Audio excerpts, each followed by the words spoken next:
धर्मेंद्र को बोला था.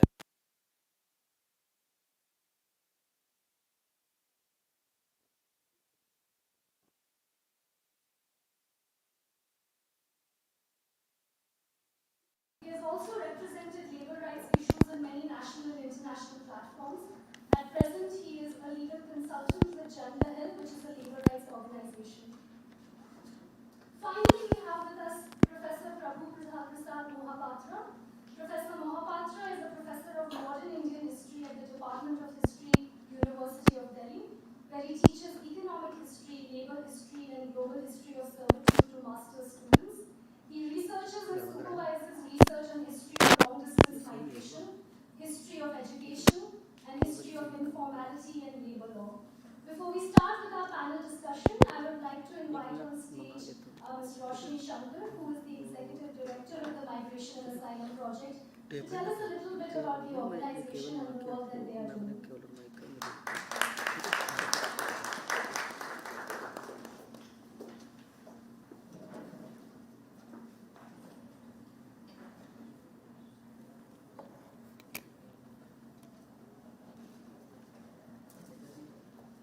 Good morning, everybody. Thank you, Namrata, for the introduction, and thank you to Jindal Law School for collaborating with us for this event. It's wonderful to see all of you, especially students on the set. Commendable, I have to say. And the rest of you joining us for what is a very, very important day for us. It's the launch of a report which I think is about a year in the making, or maybe even longer, because some of the others have laid the foundation for the work done under this report. As some of you may know, MAP was established in 2013 as a legal center working on forced migration issues. And that is something which we specialize in. The organization was built on fairly idealistic notions, what seems idealistic today, and a commitment to rule of law and an extreme amount of faith in our justice system, because we have clients who work with communities who are not identified or recognized under law. So you may ask, what are a bunch of lawyers doing with clients who don't even have identity, who don't even have documentation, so how do we protect them? So this is where our idealism comes into play. We believe that the democratic system that we have, the constitution that we have, and the jurisprudence that we've developed over the years equips lawyers like us to think creatively, to think innovatively, and use these laws, existing laws, to protect those who are most vulnerable within our society. And how do we do this? So our working model has been, for every program, is we first study the law, we look at what we map the problems, then we look at the available laws, we look at the different tools that we could use to address this gap. Then we have a legal awareness programs at the grassroots level. We have a legal aid program where we run legal desks across different community settlements. We work with lawyers, we work with paralegal volunteers, etc., to ensure that we have access to quality legal aid. And at the same time, we simultaneously work with the development sector, we work with government institutions, etc., to make sure that the systems that we have in place can respond to the protection gaps that we've identified. In 2020, I think all of us saw how the migrant worker crisis played out. We saw heartbreaking visuals of migrants trying to reach their homes. This is the time when we realized, as a legal aid center, we need to really ramp up our efforts to make sure that this community has access to legal rights. Because that was one of the main issues that we were facing: lack of documentation, inability to access government schemes, and just not being able to fight against the various rights violations that we read about in the media. So we realized that this was a mammoth task, that we have over 8 million migrant workers across India. And in order to achieve something like this, we need to collaborate with various stakeholders, with the government, be it like people in the development sector, law schools, etc. And when we started talking to them, we realized that one of the first things we need to do is probably come up with like a handbook or a report which would facilitate ongoing efforts. The idea is not to reinvent the wheel. We realize that there's a lot of work which is already underway in terms of access to justice in this space, and what we want to do is to aid that process further. And like Namrata said, this is a timely effort because we are going through a transition to a completely new labor regime. And I think the question which everybody has for us, including people from the trade union, is how do we apply this new regime? How is it going to work? How are we going to implement this? And this is what we seek to address in this report. So I'm very proud to present to all of you the report titled India's Labour Law Landscape and Reforms. I want to thank each one of you who's been involved in this process, including Namita, I think, who sowed the seeds for this work back in 2020. And I think has now also reviewed the report. So may I request the panelists to maybe just have a copy, convey the copy of the report.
Thank you, everyone. Now I hand over the panel discussion to Astha.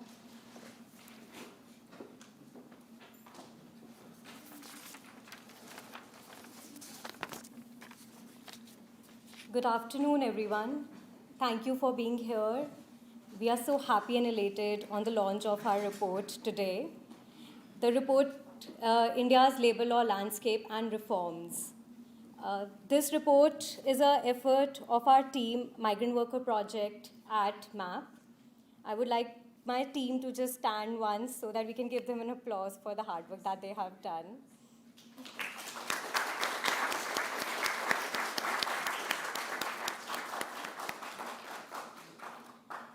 Now we'll progress in this event further to the panel discussion. The topic of the panel discussion is labor law reforms and access to justice. When we talk about access to justice, we talk about not just access to courts, but also a speedy mechanism, an affordable court, like an affordable justice, like where everyone has access to courts and they can afford quality litigation services from quality lawyers. And that has been the backbone and the goal of our project. That is to provide quality litigation, quality legal services and aid to those who cannot afford it. Migrant workers, as Roshni had rightly said, that they were the most vulnerable population at the moment. The laborers in general face a lot of challenges. And today we will be, by way of this panel discussion, reflect what our report has also done, reflect on the past, how these labor reforms came into place, what we have current as our present legislations, and as we stand on this juncture where we are witnessing a whole new reform in the labor laws in the form of the 4 new codes, what are these codes bringing in with them? And what are the key features? How is going to impact is something that we will see later on once these codes implement. But by way of this report, our purpose was to provide a handbook and a guide to all those who are wondering what we should look into. With abundance of laws out there, with so many labor legislations and over 200 rules by the state governments, there's a lot of information out there. We thought that why not compile that whole information in form of a report so that people can have a guide, they can look into those laws and see like how the labor laws were developed in our country. This is what the present legislations are, and this is what the new legislations will bring with them. So I'll start with this panel discussion. I request Professor Prabhu Mohapatra to please come and talk about labor movements and access to justice, a historical perspective.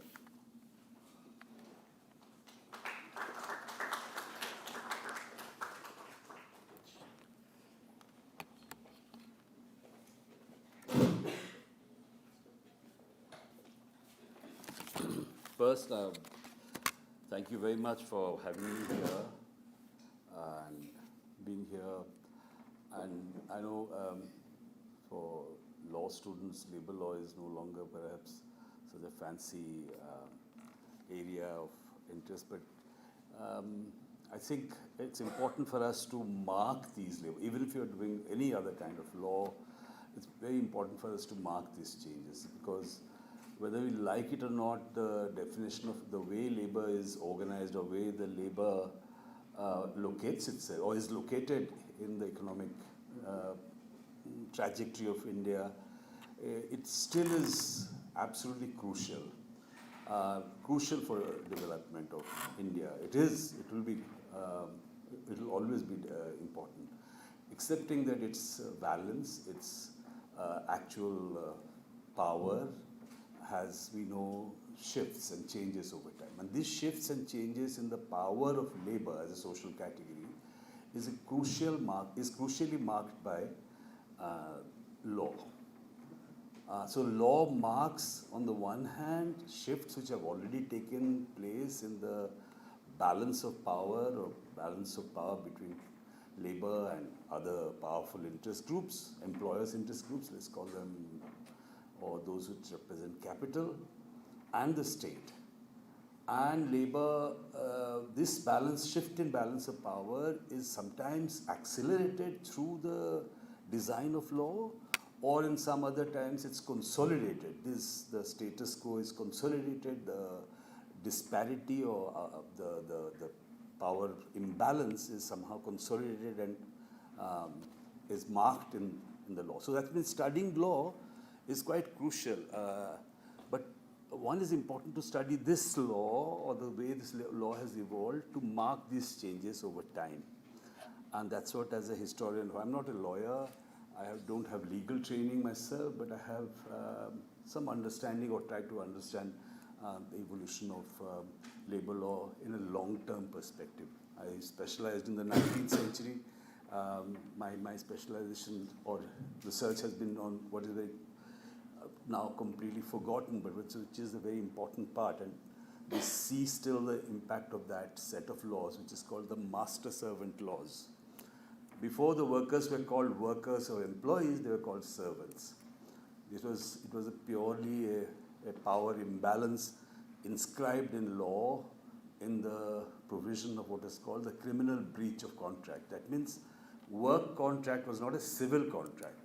Work contract was a criminal contract, only for the workers, not for the employers. So this peculiar provisions, which are mainly where say in various forms, but in common law jurisdiction mainly, was at the foundation of preceded what we know today as the labor law. Now, what is labor law? Basically, it formalizes or brings into being what is known as the standard employment contract. Whether explicit or implicit, the employment contract is what labor law is about. Okay, that's it. But this employment contract did not arise from before or something always been there, not at all. It had a specific historical or circumstances under which it arose. the rise of the employment contract and its dismantling that we are seeing is inscribed in the new labor code. So we need, in order to say this, let me call it, this is a wonderful dissection of dissection of a detritus of the earlier labor contract, employment contract. Now, so very briefly, I want to say that what is shifted, what has changed, and how these changes are marking what I say, the kind of a disgorging or dismantling or dismemberment of this employment contract. Now, as I told you, the employment contract emerged not through a series of changes which happened in the late 19th century. We can mark it out clearly by one. How did this employment contract emerge? It emerged by first distinguishing itself from varieties of employment relations which existed, including what is known as independent contractors, what we today call consultants, or it could be, the security guard or the gig worker. They are independent contractors, and it was through by distinguishing itself that it could create the employment contract. So what are the characteristic feature of the employment contract was it formalized the relation of employer and employee, but created a nexus of mutual obligation. The employer should look after the employees employees trying to get an employee over a long term. That means he's not hiring him for the moment and leaving him. And it's important for him to minimize the risk he has. Similarly, the workers also have a risk, whether they tie themselves to an employer who might mistreat them. So this mutualization of risk in a particular form is the employment contract. And the state guarantees this contract by adding certain welfare provisions, which flow from this employment contract. So the employment contract is a particular braiding or intertwining of relations of employment with what we call welfare. It's a particular form. No contract is like this. No other contract is like this. The employment contract is a very, very special contract. And that's why the law for it is also not like any contract law. It has difference insofar as this employment. Now, what happened over this? I would say that in India or rest of the world, but India especially, the employment contract is forged between 1920 and 1947, beginning with first the Workmen's Compensation Act of 1920. First time, beyond the common law idea that the worker knows the risk of employment. That's why if he dies or if he has injured, it is his responsibility. To transit from there to bring in employer's responsibility was a big thing. It was the beginning of forging of the employment contract. Now then we added several other welfare contracts, formalization of the wage relationship, and so on and so forth. We have maternity benefit, a whole series of such.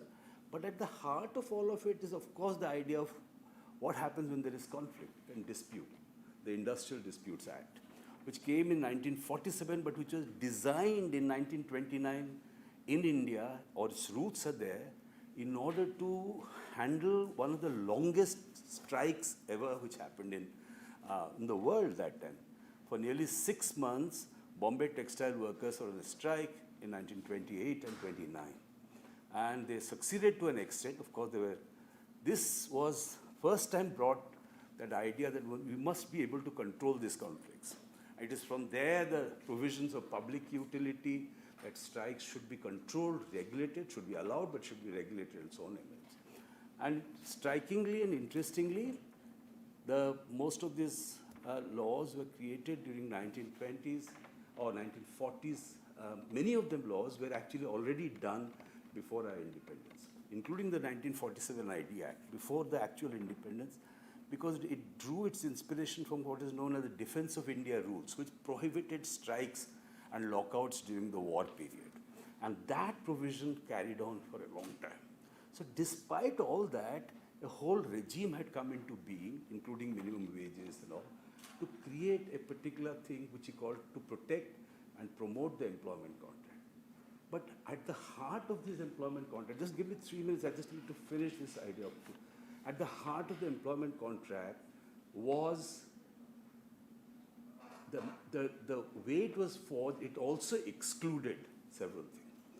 So its creation itself was at the level of, it excluded a lot of things.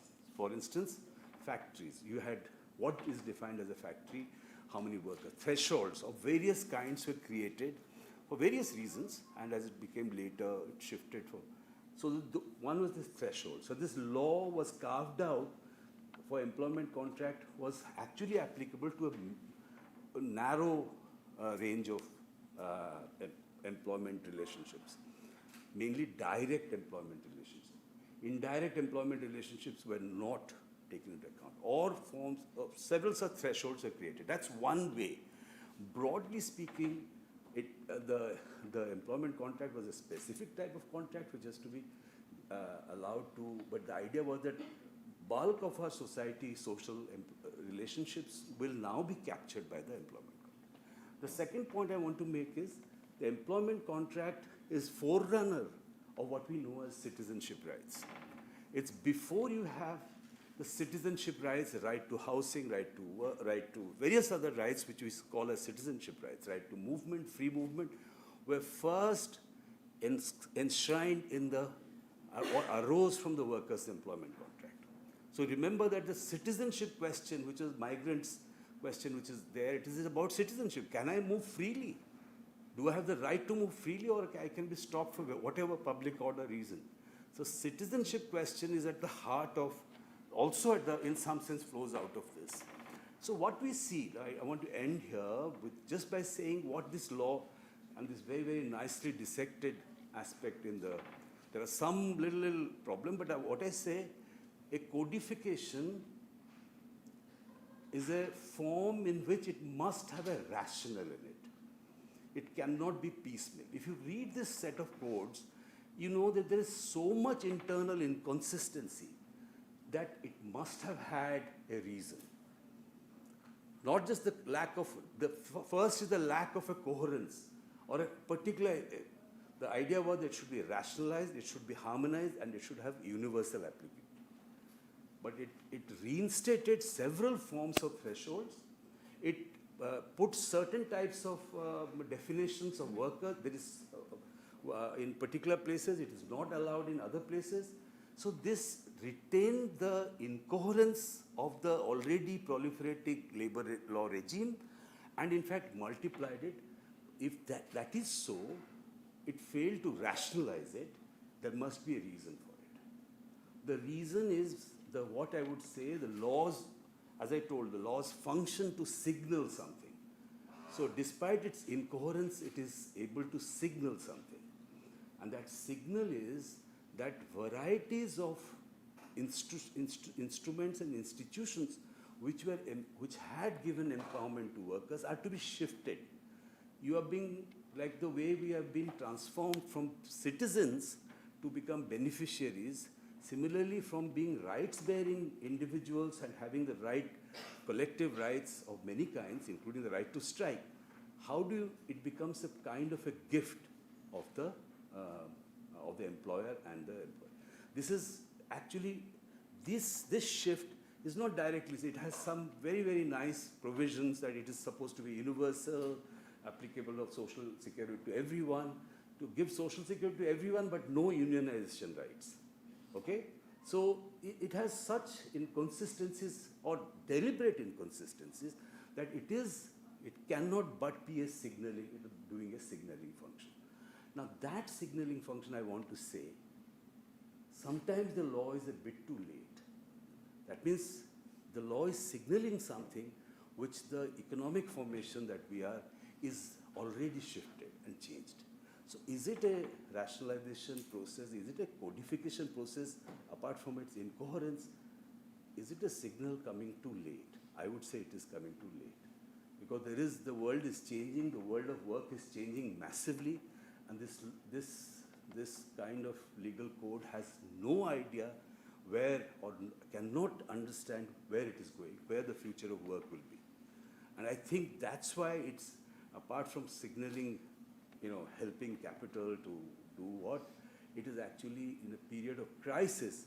I think it fails actually to really provide a guideline or even signal that, okay, now you can move this way, capital can move this way because the crisis is far too strong and far too big for it to be captured or even in some ways encompassed within the law. I'm sorry I call this.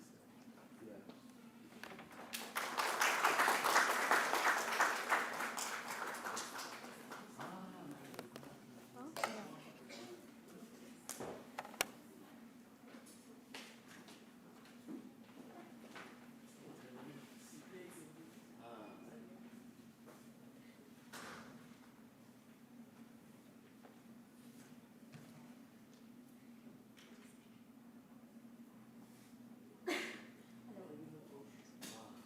Hello.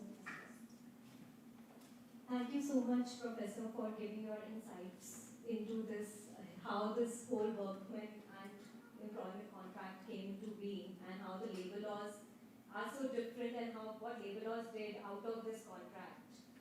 It is true that we have so many legislations, and we have so many gaps also in this judicial system to access justice. The laborers, like Professor has mentioned, there is a goal behind, whenever you're drafting a law, when a law is being implemented. And with the courts, we have seen that law is to shift, that there is a shift of power now, where once workers had the ability to unionize, now they can ask for social security, but they don't have the ability to unionize anymore. Apart from that, there are other challenges that the workers face. We have so many gaps in our educating systems, in our judicial systems, in our justice systems, that these workers, even though these laws are there, even though redressal mechanisms are there, they're not able to achieve any of those. We work on the field every day and we see the gaps. And we have with us Mr. K.K. Yogi, who has been working with Jan Pehal, and he's been associated with labor movements for a very long time. He works at grassroots level for the enforcement of rights of the workers.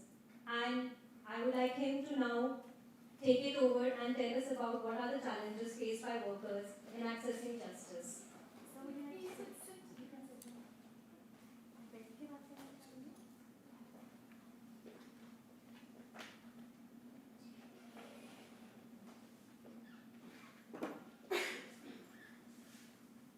Thank you very much to the organizers and audience, very distinguished speakers with me.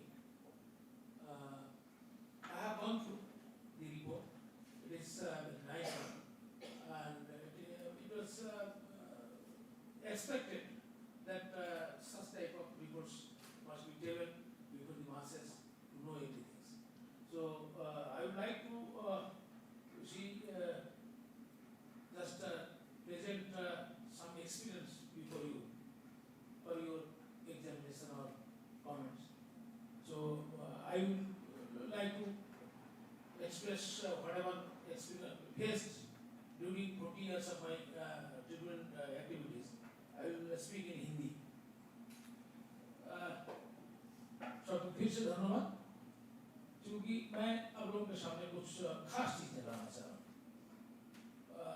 मैं 44 से 45 law रहने के बावजूद भी हम लोग ने किस तरह से इससे फेस किए हैं। पहली बात तो जो है लॉ के बारे में मैं भी लॉ के स्टडी किया ये ट्रिब्यूनल मूवमेंट के दौरान। कॉमरेड वर्धन ने मुझे कहा था कि मुझे और फ्रांसिस को हम लोगों को लॉ करना चाहिए, तो तब उनके सलाह पर हम लोगों ने लॉ किए थे। तो हमने जो दो चीजें, एक हम नेशनल एक इंसिडेंट आपको कोट करते हैं। मैं all India save NTC committee के मैं को कन्वीनर था along with Dr. Samant. Dr. Samant was the convener and I was convener or co-convener. तो अर्ली 90s में एनटीसी के 128 मिल था। 128 मिलों में से करीब जो है एनटीसी के 28 मिल मुंबई में 28 हैं और अहमदाबाद में 11। तो इन मुंबई के प्राइम लैंड पर था, तो वो बेचने के लिए पूरे पॉलिसीज जो है बन गया था। 5,000 करोड़ में ये मिल को बेचना था उन्हें, और अदानी अंबानी को लैंड को दे देना था। हम लोगों ने मीटिंग किया और कुछ स्टेटमेंट तो मान ही गए थे, वो एग्रीमेंट में शामिल हो गए थे, और हमने उनको प्रोटेस्ट किया। आप बिलीव नहीं करेंगे, मैं कुछ स्टेटमेंट के मैं एक 2-3 प्राइम मिनिस्टर के साथ हम लोग मिले, एक बार जलापा से मिले, देवेगौड़ा से मिले, इवन हम लोगों ने जो है नरसिम्हा राव से मिले कि ये तमाम को हल करें। एक उदाहरण आपको दे रहे हैं कैसे लॉ की ब्रेक होता है, आप कह रहे हैं। हमें एक कानपुर के एक मिल है एनटीसी, उसमें इंडियन जो फोर्स है वो सेनाओं के कैनवास प्रोड्यूस करते हैं। ये सब चीजें प्रॉफिटेबल उद्योग है। उन्हें उस तमाम जो कैनवास और जो ड्रेसेस सेना के होते हैं वो जो प्रोडक्शन करते हैं उसको जो है बंद करके अदानी को दे दिया। अब वहाँ प्रोडक्शन बंद हो गया, अब कहाँ जाएंगे?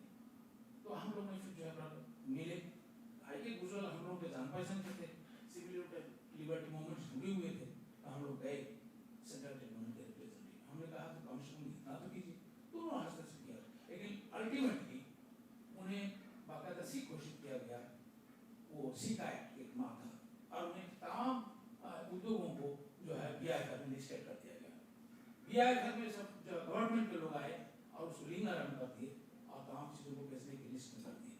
और पूरे लॉ के लॉ जब आपको बीआईएफ में सीका एक्ट में जब उद्योगों को ले लिया जाएगा तो ये लेबर लॉ उसमें एप्लीकेबल नहीं है, आप कैसे करेंगे?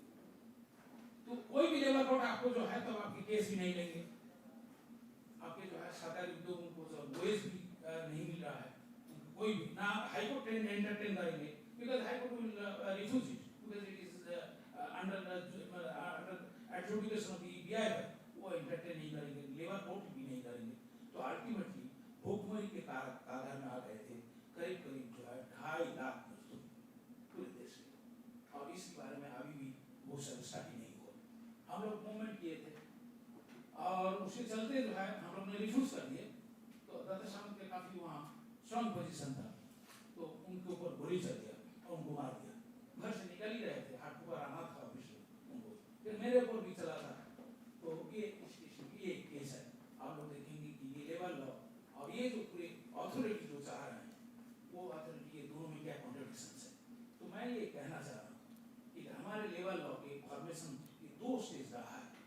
एक जब साम्राज्यवाद विरोधी संग्राम के दौरान और हर किसी के जो लेबरर्स के जो है कुछ मानवीय ढंग के जो है रिलेशंस हो, इसके लिए एक मूवमेंट था, ट्रेड यूनियन मूवमेंट, खास करके टेक्सटाइल, कोलियरी, टी ट्राइब्स, इनके था। उसके चलते काफ़ी लंबा मूवमेंट हुआ था, तब लेबर लॉ है। तो हम ये कह रहे हैं कि वो पूरे anti imperialist, anti capital movement के चलते वो जो है लॉ बना था। आज के लॉ वो नहीं है। आज लिबरलाइजेशन और प्राइवेटाइजेशन, ग्लोबलाइजेशन के दौरान में ये रिएक्शनरी स्टेप्स है। ये तो आपके जितने ये एक्ट आए 44-45 जो लॉ है, ये इसके पीछे बड़े स्ट्रगल्स रहे हैं, चाहे वो जो है लोखंडे हो, चाहे फूले हो, चाहे जो है इवन उस मोमेंट में इवन तिलक भी थे। तिलक को खुद भी जो है वर्कर्स के बारे में उनकी जो है हीन धारणा थी। आप सुकमल सेन के किताब में देख सकते हैं कि he used to treat the workers as Shudras, even Gandhi himself. तो ये तमाम चीज़ों के बारे में आप लोगों को जो है सोचना एक चाहिए। और ये मैं दूसरा एक चीज़ मैं लाना चाह रहा हूँ कि हम लोगों ने जो है कृष्ण अय्यर के साथ हम जो है कंस्ट्रक्शन लेबरर्स के मूवमेंट, मतलब वो मूवमेंट में हम लोग थे। तो उसमें काफ़ी लोग, आज के जो वेंकटरमणी साहब है वो हम लोगों के साथ भी थे, उस कमेटी में मैं भी था, और उसमें सेंट्रल ट्रीटमेंट के सब लोग थे। हम लोगों ने काफ़ी माना नहीं। उस समय सुप्रीम कोर्ट में भगवती साहब थे, तो उनके इंटरवेंशन तमाम चीज़ों से जो है कुछ हुआ। लेकिन आज मैं आपको ये कह रहा हूँ कि हरियाणा में मुझे करीब करीब जो है 30 साल यहाँ ट्रिब्यूनल और कोर्ट में प्रैक्टिस करते हुए हो गया। मैं आपको 4-5 इंडस्ट्री के बारे में, आज भी केस चल रहा है और 25-30 साल हो गया, अभी भी रिजल्ट नहीं हुआ। लॉ कहाँ है? मैं ये कह रहा हूँ ये तमाम चीज़ों को पूरे, और फर्ज कीजिए कि आप मिनिमम वेज नहीं देता है तो उसकी क्या रेमेडी है? Is there any remedy? उनके फाइन है क्या 500 या जो है 6 महीने के जो है उनके इम्प्रिजनमेंट, वो नहीं है अभी। और वो अभी भी नहीं है। तो आप कैसे करेंगे उनको, कैसे ये करेंगे, मतलब उसके कैसे आप जो है मैंने कॉम्पेल करेंगे कि जो है वो जस्टिस करे, तो नहीं देता। आप जो लेबर डिपार्टमेंट में फाइल करते हैं तो लेबर डिपार्टमेंट वो मालिकों के जो है एजेंसी के बहुत काम करता है, वो उल्टा रेट वो रिपोर्ट दे देता है। जब आप लेबर कोर्ट में जाते हैं तो लेबर कोर्ट में जो जजेज हैं वो ऑलमोस्ट जो है वो डिस्ट्रिक्ट मतलब एडिशनल डिस्ट्रिक्ट जज के, वो जो है सिविल कोर्ट में वो कभी केस किए होंगे, सिविल मैट्रिमोनियल और जो है वो क्रिमिनल करके आते हैं। लास्ट में आते हैं ये लेबर डेस्क में, वो आकर के जो है पूरे एकदम वो एंटी वर्कर्स पोजीशन में खड़ा हो जाता है। और हमने देखा एक दो उद्योग के बारे में मैं आपको कह रहा हूँ। एक हमारे आज भी है roll and cotton India limited. It is very highly sophisticated industry in Sonipat area. हमने उनके वो ट्रेड यूनियन के लिए, ट्रेड यूनियन गठन हुआ था, उसके लिए जो है उनको विक्टिमाइज कर दिया गया। और हमने जब उसको ये किया मतलब केस फाइल किया, तो केस में आप जो है विक्टिमाइज जब करेंगे कि वो तो यूनियन बनाने का मामला तो जो है आर्टिकल 19 के सवाल है, तो आप कर ही नहीं सकते। ट्रेड यूनियन एक्ट में भी है, लेकिन उन्होंने कर ही दिया। हमने ये किया तो आप टर्मिनेट नहीं कर सकते डोमेस्टिक इंक्वायरी के बगैर, लेकिन विदाउट डोमेस्टिक इंक्वायरी उनको टर्मिनेट कर दिया गया। हमने चैलेंज किया लेबर कोर्ट में, लेबर कोर्ट तो जो है डिलीवर कर दिया, जजमेंट हमारे फेवर में दे दिया। वो चला गया high court, Chandigarh high court में। आज भी वो जो है लड़का बड़ा है, और वर्कर्स उनमें से 4 वर्कर मारे गए हैं, उनको आज भी कुछ नहीं मिला। मैं और एक उद्योग के बारे में आपको जो है आपके सामने रखना चाह रहा हूँ। आज अभी चल रहा है ये कुर्ली के पास आपसे कुछ ही किलोमीटर दूर एक मैकपाई एक जो है इंडस्ट्रीज है, और उन्होंने बैंक से काफ़ी पैसा ले लिया, काफ़ी मान लीजिए करीब 100-150 करोड़ रुपए ले लिया। देना बैंक, पंजाब नेशनल बैंक तमाम से ले लिया, और उन्होंने लेकर के उद्योग बना लिया। ज़मीन वहाँ से सस्ते किसानों से ले लिया था, और वो जैसे करीब 1000 के उद्योग के कर्मचारियों को उन्हें काम करवा करके 10-15 साल प्रॉफिट जो है वो पूरे अपने जेब में रख दिया। उसके बाद जो है सीख घोषणा कर दिया। अब वो इंसॉल्वेंसी एजेंसी में चला गया, अब वो सुनवाई नहीं कर रहा है, और इधर जो है लेबर कोर्ट से सुनवाई नहीं करेंगे, क्योंकि लेबर लॉ से बैन है, you can not go into the labour court. तो क्या इसकी रेमेडी है? हमें ये चीज़ें आप लोगों के सामने मैं आज भी एक झालानी टूल्स है, मैंने केस लड़ा जिसमें ऑनलाइन नौरिया भी थे। तो झालानी टूल्स में हमने जो है बाकायदा 5 करोड़ के केस हमने जीता, उसको आज भी नहीं दिया। लेबर कोर्ट के जजमेंट को उसने माना नहीं, हाई कोर्ट में चला गया। हाई कोर्ट में जो है लिक्विडेटर बना दिया गया। लिक्विडेटर बैंकों के पैसे दे दिए, लेबर को नहीं दिया। आप उसके लिए आप सुप्रीम कोर्ट में जाइए। ये सब चीज़ें कैसे आप करेंगे, मुझे लगता है कि बड़ा दुखदायी है। मतलब मैं मेरे लाइफ में वर्कर्स के साथ मतलब आप बहुत सारे जस्टिस की बात कर रहे हैं, and I have also started law, but लेकिन मेरे रियलाइजेशन ये है कि जो है बहुत दुखद मामला है। मैं और एक चीज़ें मैं ये कहना चाह रहा हूँ, क्योंकि अनऑर्गेनाइज्ड लेबर हमारे देश में करीब अभी भी मोर देन 90%। और जैसे मान लीजिए 2 सेक्टर के बारे में मान किया जाए, एक डोमेस्टिक वर्कर्स, डोमेस्टिक सर्वेंट, वो हमारे आप ऐसा प्रोफेशन नहीं मिलेगा, ऐसा लॉयर नहीं मिलेगा, ऐसे कोई जो है इंडस्ट्रियलिस्ट नहीं मिलेगा जिनके घर में डोमेस्टिक वर्कर्स ना हो। ये सच है, सबके घर में है, मेरे घर में भी है। लेकिन उनके आप जानते हैं कितना देते हैं? कोई 200, कोई 2000, कोई 4000। उनके साथ कोई मिनिमम वेजेस नहीं है, कोई अथॉरिटी, कोई एक इंस्टीट्यूशन नहीं है इसको उनको जस्टिस दिलवाए, और हैंड टू माउथ वो रहते हैं। मैं और एक सेक्टर में मैं इन्वॉल्व रहा, वो है ट्री ट्राइब्स के। अभी आपको जानते हैं करीब उनको जो है 1000 से कम उनको जो है ये मिलता है, पगार मिलता है 1000 से कम। और उसके चलते आसाम में काफ़ी बड़े मूवमेंट हो गए, आज भी हो रहा है, और उनके लिए कोई सुनने वाला नहीं। जहाँ तक आप मिनिमम वेजेस के बारे में आप कह रहे हैं, तो मिनिमम वेजेस आपने कर दिया कि इतना होना चाहिए। क्या मिनिमम वेजेस एक्ट क्या लागू है मनरेगा वर्कर्स पर? क्यों नहीं है? मनरेगा के मामला को आपने ये जनरल लॉ से आपने क्यों अलग कर दिया? उन महिलाएं काम करते हैं, उसको 200-250 रुपये आप दे करके उनको ये चुकता कर देते हैं। ये लॉ में ये जो पूरे जो है कॉन्ट्रडिक्शंस हैं, इसको डील करना चाहिए। मुझे लगता है कि पिछले जो 44 जो लॉ है वो लॉ उसके पीछे बड़े हिस्टोरिक स्ट्रगल्स रहा है। मैं भी उसमें शामिल रहा और हम खुद भी जो है कोई डेलीगेशन में हम रहे हैं। लेकिन मैं ये कह रहा हूँ कि ये जो लॉ आ रहे हैं इनके मैं ओएस के बारे में मैं ओएस कोड देख रहा था। मैं उसके ऊपर आर्टिकल भी मैंने लिखा ओएस कोड में। ओएस ना दे क्या आप पनिशमेंट है बताइए, क्या punishment, how you compel them to implement. क्या यूनियन बनाने के बारे में आर्टिकल ने जो है आर्टिकल 19 उस हमें ये राइट दिया है कि हम जो right to speech, right to organisation सब कर सकते हैं, एसोसिएशन कर सकते हैं। उसमें क्या किया है कि आप यदि गलत रिप्रेजेंट करें आपको दंड लगेगा, तो nobody will dare to organise the workers. ये सब चीज़ें हो रहा है, आपको ये करना चाहिए। मैं नया कोड के बारे में और एक चीज़ मैं ये करना चाह रहा हूँ कि इंडस्ट्रियल डिस्प्यूट में एक प्रावधान है 25F। 25F वो जो है आप 240 दिन से ज़्यादा कोई काम किया हो तो उनके आप जो है 25F को जो है ये करना पड़ता है, उसके अनुसार उनको जो है फुल एंड फाइनल करना पड़ता है। अभी इस नया लॉ में वो है ही नहीं।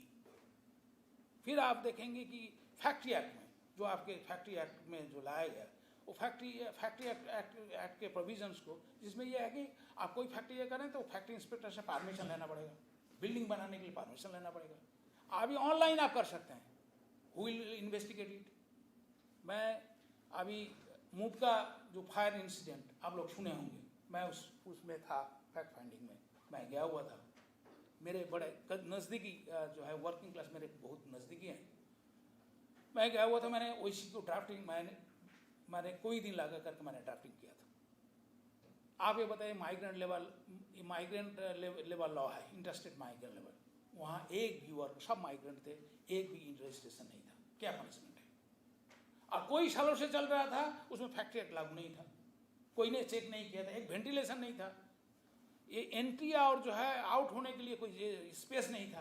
वो तमाम चीज़ें कहाँ गया सब। मैं ये कह रहा हूँ कि ये सब जो है बहुत जटिल किस्म की चीज़ें हैं और इसको जो है बहुत ठंडे दिमाग से हमें लगता है कि scholars, lawyers, trade union activist सब लोग मिल करके एक नई पहल करनी चाहिए। और मुझे लगता है कि जो लोग लॉयर बनना चाहते हैं उन्हें लॉ के बारे में जानकारी करना है तो आपको ये लेबर कोर्ट को भी विजिट करना चाहिए, ताकि वहाँ क्या हो रहा है उनके केसेस को आपको स्टडी करना चाहिए। वर्कर्स किस पेनफुल स्थिति में है, लोग यहाँ पर जो है 20-20 साल काम करने के बाद आप देखेंगे कोई लोग जो है दिल्ली में भीख मांग रहे हैं। क्या कारण है? वर्कर्स भीख मांगने की जगह पर ये खड़ा कर देना, ये पूरे सिस्टम मुझे लगता है ये बहुत दुखदायी है।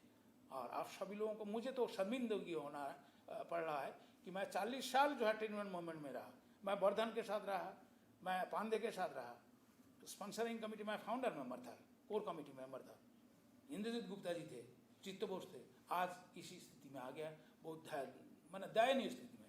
मुझे आप लोगों से फिर एक बार रिक्वेस्ट है, आप लोगों ने बहुत बड़े जिम्मेदारी अपने हाथ में लिया है और ये रिपोर्ट निश्चित रूप में जो है सबके लिए बहुत मतलब जी बाकायदा आँख खोलने वाला एक रिपोर्ट है।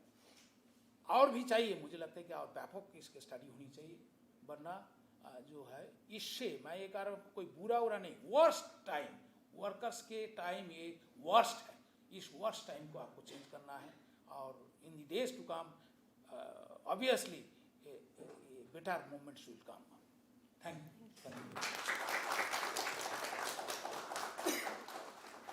थैंक यू सर, आपने इतना अच्छे से अपना एक्सपीरियंस शेयर करके हमें बताया कि कितने चैलेंजेस हैं जो वर्कर्स को फेस करने पड़ते हैं। हम लोग भी रोज़ाना अपने काम में देखते हैं कि मिनिमम वेज का लॉ है लेकिन किसी को मिनिमम वेजेस मिल नहीं रही हैं, बल्कि मिनिमम वेजेस से भी बहुत ही कम कुछ मिलता है और उसमें भी डोमेस्टिक वर्कर्स को कुछ भी नहीं मिलता।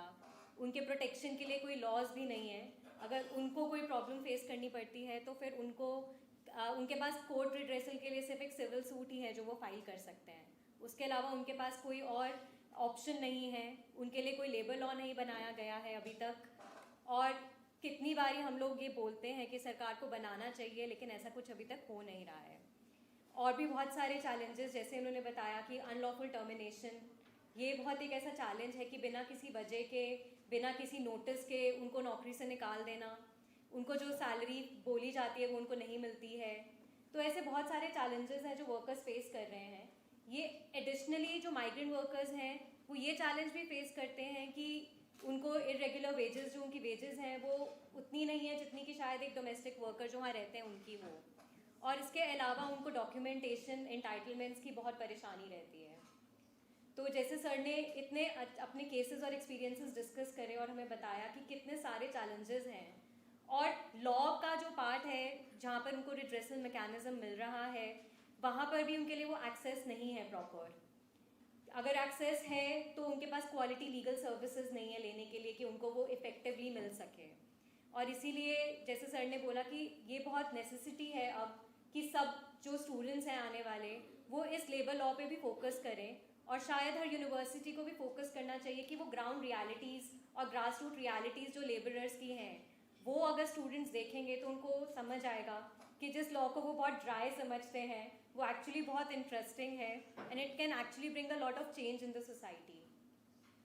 तो अब हमारे पास मिस उर्वी मोहन है. She will discuss legal pathways in strengthening access to justice. कि कोर्ट के हमने देखा कि कोर्ट जाने तक ही इतना चैलेंज है कि कोर्ट जाएं कैसे, और कोर्ट जाने के बाद भी there are so many problems that workers face. So how we navigate through these problems, how we make these legal pathways strong for these people, strong for laborers to approach and access justice. So I request now Ms. Urvi to please present her views on this. Hi, good afternoon, everyone. Thank you, Asta, for that talking point. In my opinion, even before, we all know this is nothing new. We all know how complicated the procedure is when you go before the court, right? From being able to find a decent lawyer who will commit themselves to a matter, to negotiating on the fees, to be able to file the petition, whatever, whether it's a labor court, whether it's a high court or some other court. And that is just the preliminary stage of it. After that is when your petition is actually listed and you have to wait for dates after dates after dates for something to actually happen, whether positive or negative. So that's the problem, we all know about. That's nothing new. It's not something that I need to share with you guys. But I will take a step back, and when I think Astha in her introduction said that we need to talk about access to justice. The justice system, of course, courts and law enforcement and everybody plays a major role. But to my mind, access to justice comes a step much before, when you actually make the laws in a way that they are implementable. The intent should not be to simply have laws on paper, because everything looks very rosy, very hunky-dory on paper, but as the MAP team, I'm sure, does a lot of field trip visits, and they know how the ground reality is, and that is as far from the truth that as it gets, because what is on paper is totally different from what happens on the ground. So most importantly, during the pandemic, so I've been doing labor matters for over 5.5 years now, and I have had I would say the fortune of representing individual workmen unions, as well as advising government departments and organizations. So I've had the fortune of being on both sides of the spectrum. As lawyers, very candidly speaking, they say that lawyer ka koi iman dharam nahi hota. Your client is supposed to be your god, but that's not essentially true. You are not supposed to be your client's puppet. You're supposed to also follow the letter of the law, and your first duty is towards the court. You have to be fair to the court, and you have to be fair to the letter and spirit of the law that you're reading up and you're arguing. So even as a government counsel, I have actually gotten into very heated discussions. I was sharing with them on my way here, where we've had a very tough time to nudge government departments and bureaucrats to try and do the right thing, because there just seems to be a lot of inertia in trying to do the right thing. Now, during the pandemic is when I also appeared for the Delhi and Building and Other Construction Workers Welfare Board for the government of Delhi. During the pandemic, we realized that there were a series of petitions that were being filed in the High Court. That's when we got to know that there is this statutory authority that actually exists on paper, which is essentially speaking a defunct body, because according to their own database, there were only 39,000 registered construction workers in Delhi, which we don't even need to be experts in law to know that this possibly cannot be the true numbers. So that's when a series of petitions were being filed, and the courts decided to look into the aspects as to why is it that in a city like Delhi and across NCR, why are the numbers so low? And that's when we started to realize what are the real challenges. The challenge is not absence of laws and absence of rules. The challenge was actually making it get implemented and making it accessible to people.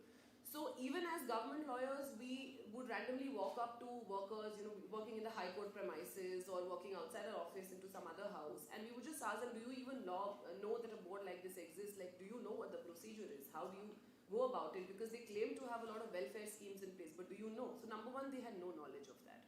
Number two, before the courts, it is because of the petitioners and because of the interveners that we also understood that there is a system of registration, which is compulsory for you to be able to claim any benefits under any of the schemes that the board formulates. The registration process itself, we were told that initially used to happen only physically. Then because of the pandemic, it was made only virtually. And then there used to be a 13 pages form which even people as privileged as us will not be able to fill out. It was a 13 pages complicated form in English. And the list of exhaustive documents that each worker was required to submit, it ensured that it is an event of impossibility. It's like an impossible contract. No matter how much you try, you just can't perform it. So for the state or for any entity to say that, look, we've got the laws in place, all you have to do is file this and register this. Aap register nahi kar rahe ho, to hum kya kar sakte? How will we pay you the money? That is an escapist attitude to my mind.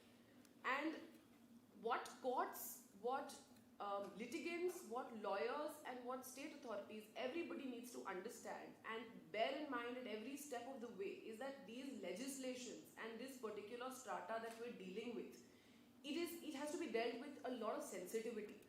There is basic education and basic civic amenities which they've been deprived of for a very, very long time. So it's it would be very, very escapist and very elitist, in fact, on our part to simply simply hide under the garb of hyper-technicalities and say, oh, you should have done this, you don't know this. Thankfully, because of these litigations, we've reached a stage now where we've tried to, simplify the registration process, simplify the renewal process, so the workers don't have to go through the same thing over and over again, year after year. Also, we're talking about migrant workers. The very word indicates that they keep moving from across states. So even again, when you say, so Delhi, for instance, the BOCW Act says that your registration is valid only for 1 year. So after every 1 year, you have to do the entire process again. Punjab, to the contrary, has a validity which can be minimum of 3 years and maximum of 5 years. So something like that, to my mind, would be more beneficial to the workers. We need to keep in mind that we're dealing with, it's a welfare set of legislations. So when there are two interpretations possible, or whenever there's a doubt, the benefit of the doubt has to always be given to the target audience, the target group, which is the workers in this case. Now coming to domestic workers as well. So migrant workers is such a broad category. There are domestic workers who are migrant. There are building and other construction workers who are migrant. Migrant workers can be classified under various categories. Unfortunately, even though we've had the Interstate Migrant Workers Act, we've had the Unorganized Workers Social Security Act, there are a handful, probably Kerala, West Bengal, maybe 1 or 2 other states. These are the only 2-3 states who actually they formulated the rules under the Unorganized Workers Social Security Act and actually implemented them. Or at the very least, they formulated the rules. I'm not too sure about the implementation. And the other states didn't even bother doing that. Now we stand at a cusp where these new labor codes are supposed to come in.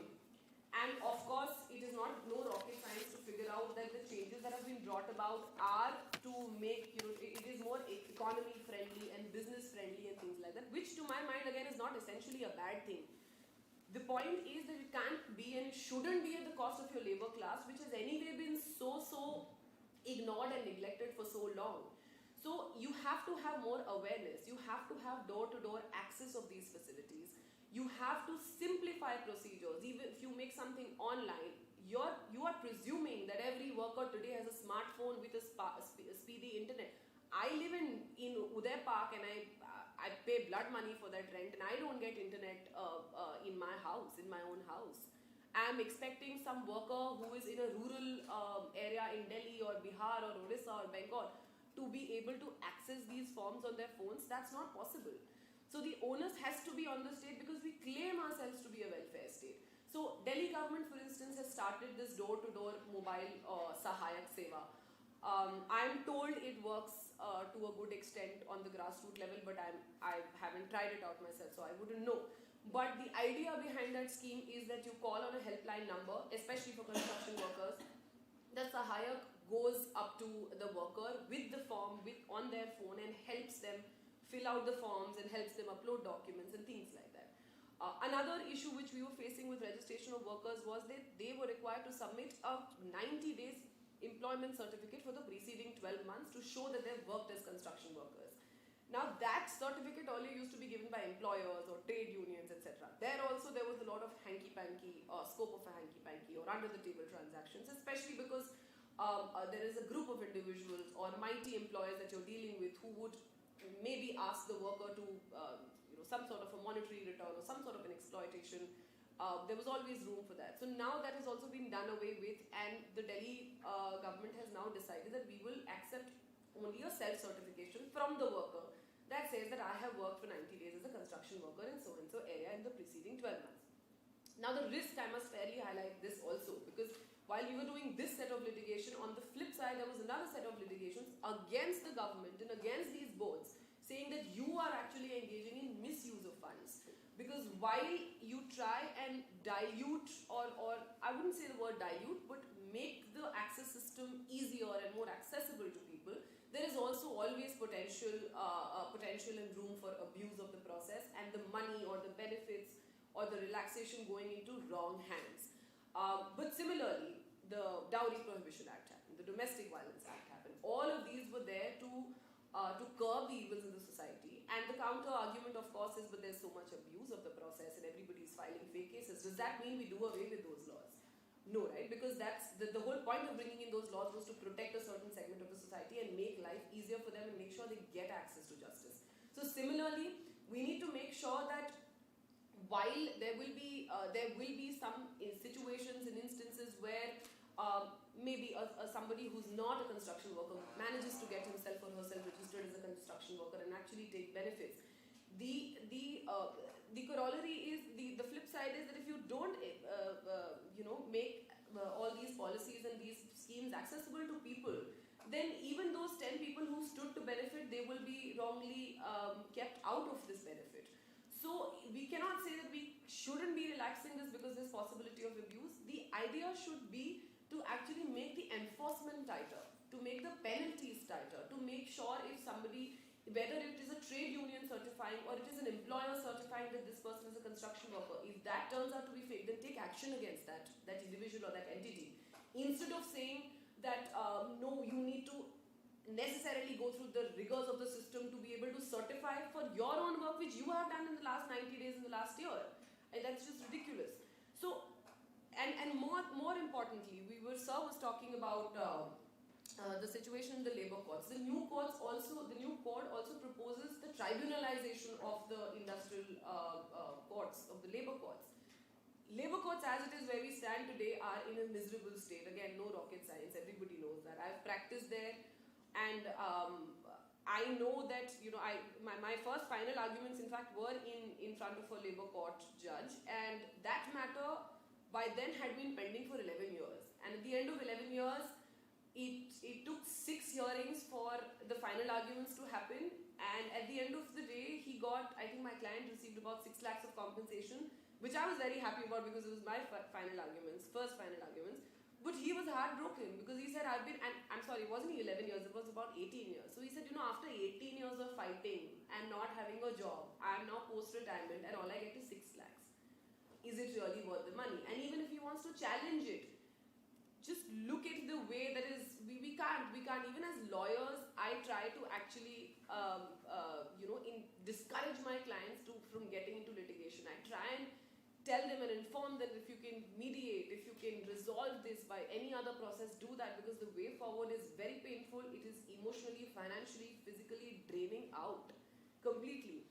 So very importantly, we also need courts to be trained and sensitized. Now with this proposed tribunalization, what is going to happen is there's going to be a judicial member and there's going to be a technical member.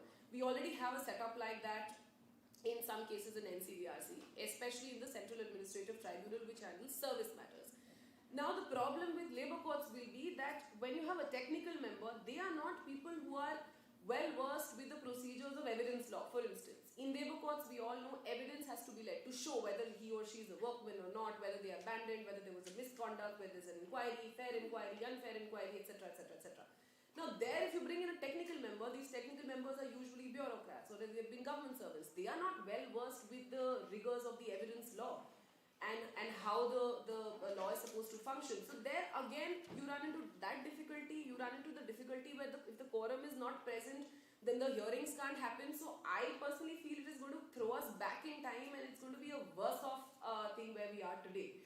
So, and most importantly, beyond, forget the tribunalization part also, the general approach of lawyers, litigants and courts has to be disposal oriented. And I cannot emphasize this enough. One way or another, rightly or wrongly, fairly or unfairly, just write a judgment. Just finish it off so the wheels of justice keep moving. If a worker after termination, after being thrown out, and as it is, there are two types of litigations under the Industrial Disputes Act and under the labour laws basically. There's rights-based and there's interest-based. Rights-based mostly is limited only to termination, when you're terminated and then you try and fight it out. Interest-based is everything else, your conditions of employment. Because of, I'm sure everybody who's been following the trend, we all know that nowadays people hesitate so much from litigating, it is only reduced to rights-based litigation. Unless you're thrown out and unless it's come down to your livelihood, you will not even want to see the face of a court. So courts also need to understand that somebody who's lost their job, if you are going to take 10, 11, 15 years at the stage of a labour court, where is the hope for that person? After that, even if that person wins, all that the management has to do is file a writ in the High Court. That's all that the management has to do. Even there, the law is very clear that if I'm sorry, just 2 more minutes. If there is an award in favour of the worker and that is challenged by the management and the management manages to get a stay before the High Court, then the provisions of 17B of the ID Act apply, which means you get either your minimum wages or your last drawn wages. There is law to indicate very clearly that between the 17B application and your writ petition, it is the 17B application that should be decided first and should be decided expeditiously. But does it really happen? No, it doesn't. So that's the unfortunate reality, that there is, the Act says so, the rules say so, the notifications say so, the judgments also say so. Despite that, the harsh reality is nothing really moves. And that is only going to move when individuals realize it. People who are sitting in courts, people who are even lawyers, people who are litigants, they need to move the wheels of justice so that from the labour court and even before that, one step before, even conciliation, because that's a very important part, and even in the new labour courts, that's been given a lot of importance, so that the burden, the pendency of cases and the burden on the judiciary is also reduced. So at the stage of conciliation itself, there is a lot more training and sensitization that needs to happen. Often, recently a client of mine was trying to get her job back and was still fighting that case in the High Court. And she met with one of the authorities in the Labour Department, and she was advised that, Madam, आप ये चिट्ठी लेके जाइए and उनके office पे जाइए और दिखाइए और बोलिए कि हाँ मैं तो देखिए I am interested to come back, I am coming back. This is after this woman has an award in her favor, giving her reinstatement and full back wages. I told her, no, you don't need to do that. It's not about being arrogant or full of pride. You have an award in your favor. They have not challenged it. They have also not respected it and followed it yet. I am never going to ask somebody to take that copy of the award with a chitti in their hands and sit outside the management's office and say, please, I'm begging you to take me back to work, even though I have a judicial order in my favor. So that's the kind of mindset that is there to advise workers. Nobody ever advises the management to do something like that. Kya, please, unko wapas le lijiye. Nobody ever says that. So that mindset has to change, and I'm so glad that there are organizations like MAP, and NLU Delhi has a labour law clinic. I'm so glad that Jindal is trying to do something like this, where we're talking about it, because labour law used to be, I'm sure in so many law schools, it still is such a drab and dry subject that nobody wants to read it, nobody wants to know what is happening. Everybody feels it's already stagnant. And we don't glamorize it enough. We glamorize constitutional law and criminal law and even matrimonial law for that matter, which honestly can get so personal and so nasty. But this is actually, labour law is actually what has the potential to change the system. At some point it did. So it's everybody, all stakeholders, from courts to lawyers to litigants to trade unions play a very, very important role, to also young students and faculty members. I think everybody, I think the beginning is to, the point is to start talking about it, to start understanding where is it that we've gone wrong, where is it that we're continuing to go wrong, and how is it that we can make a difference. We don't need to one day wake up, we cannot create a sea of a difference, but if every day each of us tries, each of us just does what is allotted to us, what is our own job, whether it is helping somebody set up a labor clinic, whether it is helping somebody facilitate in finding a decent lawyer, whether it is somebody avoiding an unnecessary adjournment, whether it is somebody advising their client, the management or the government rightly. That's what each of us need to do. So, well, as a lawyer, I mean, I can go on and on and on about this because we do this day in and day out. But honestly, I mean, I'm not sure how much you guys would be benefiting from me, but this has been a really, really enriching experience for me personally, because I have some absolutely distinguished guests here today, and Roshni ma'am, of course, and it's been an absolute honor and privilege. And congratulations to the team. I think you guys have done a fantastic job.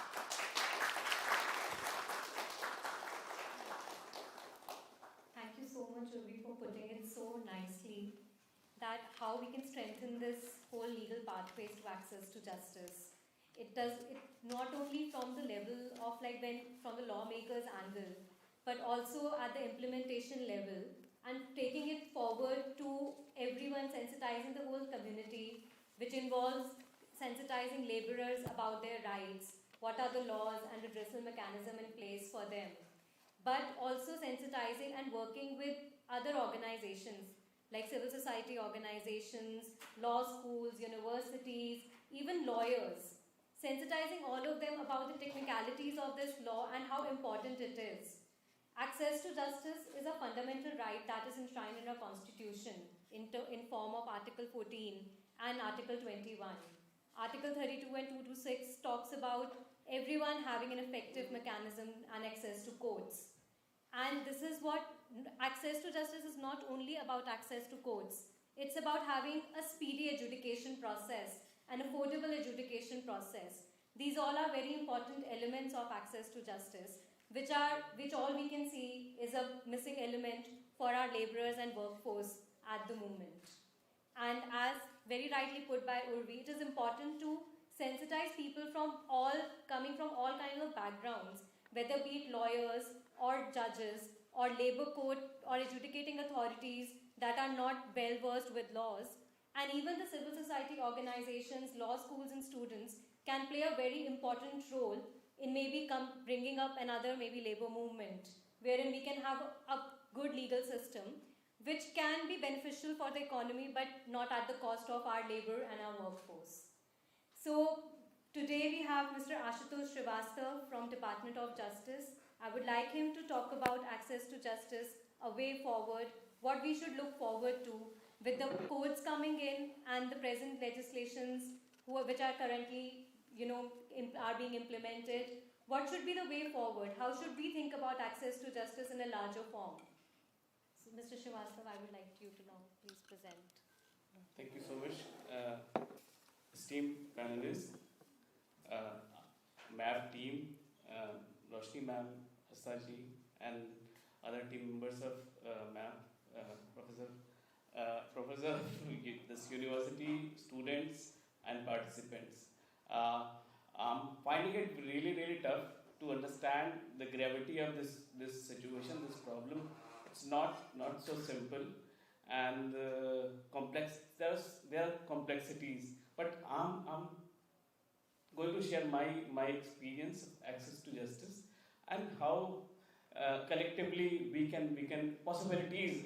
If I see some possibilities also there, but this issue is really very complex, not very simple, and we have 38% of this workforce.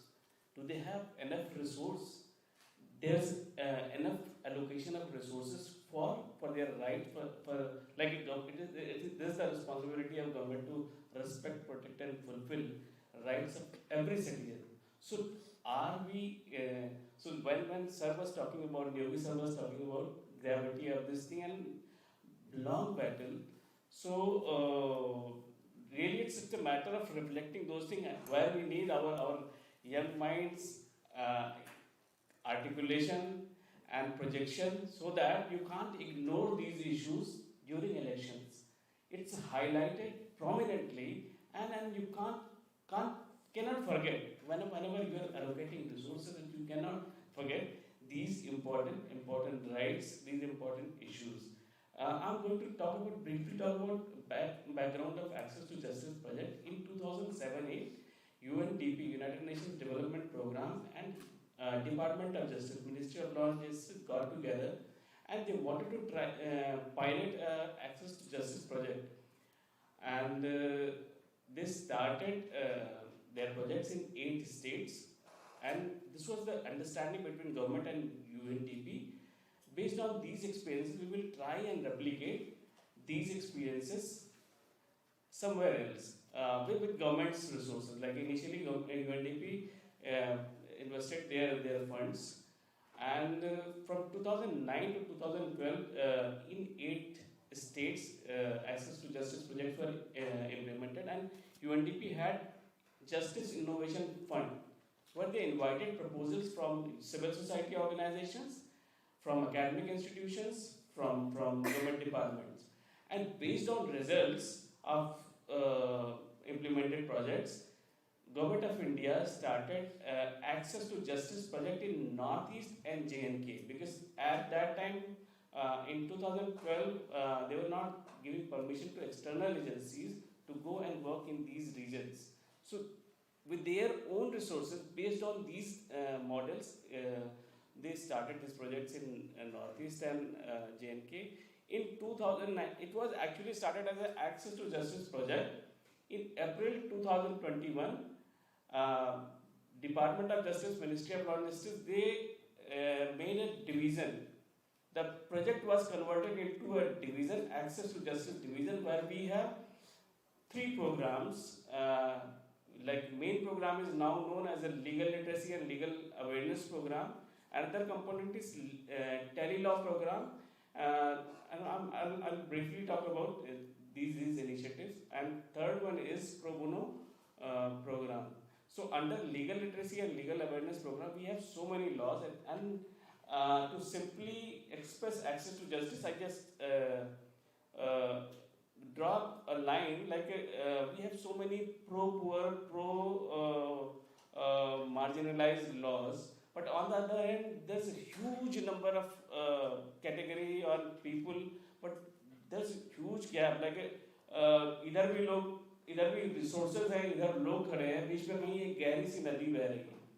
तो हम सारे लोग यहाँ जो बैठे हुए हैं, I feel हम सारे लोग collectively we can make a bridge so that these resources can be transferred here, and these demands can be easily facilitated or conveyed to these set of people sitting here.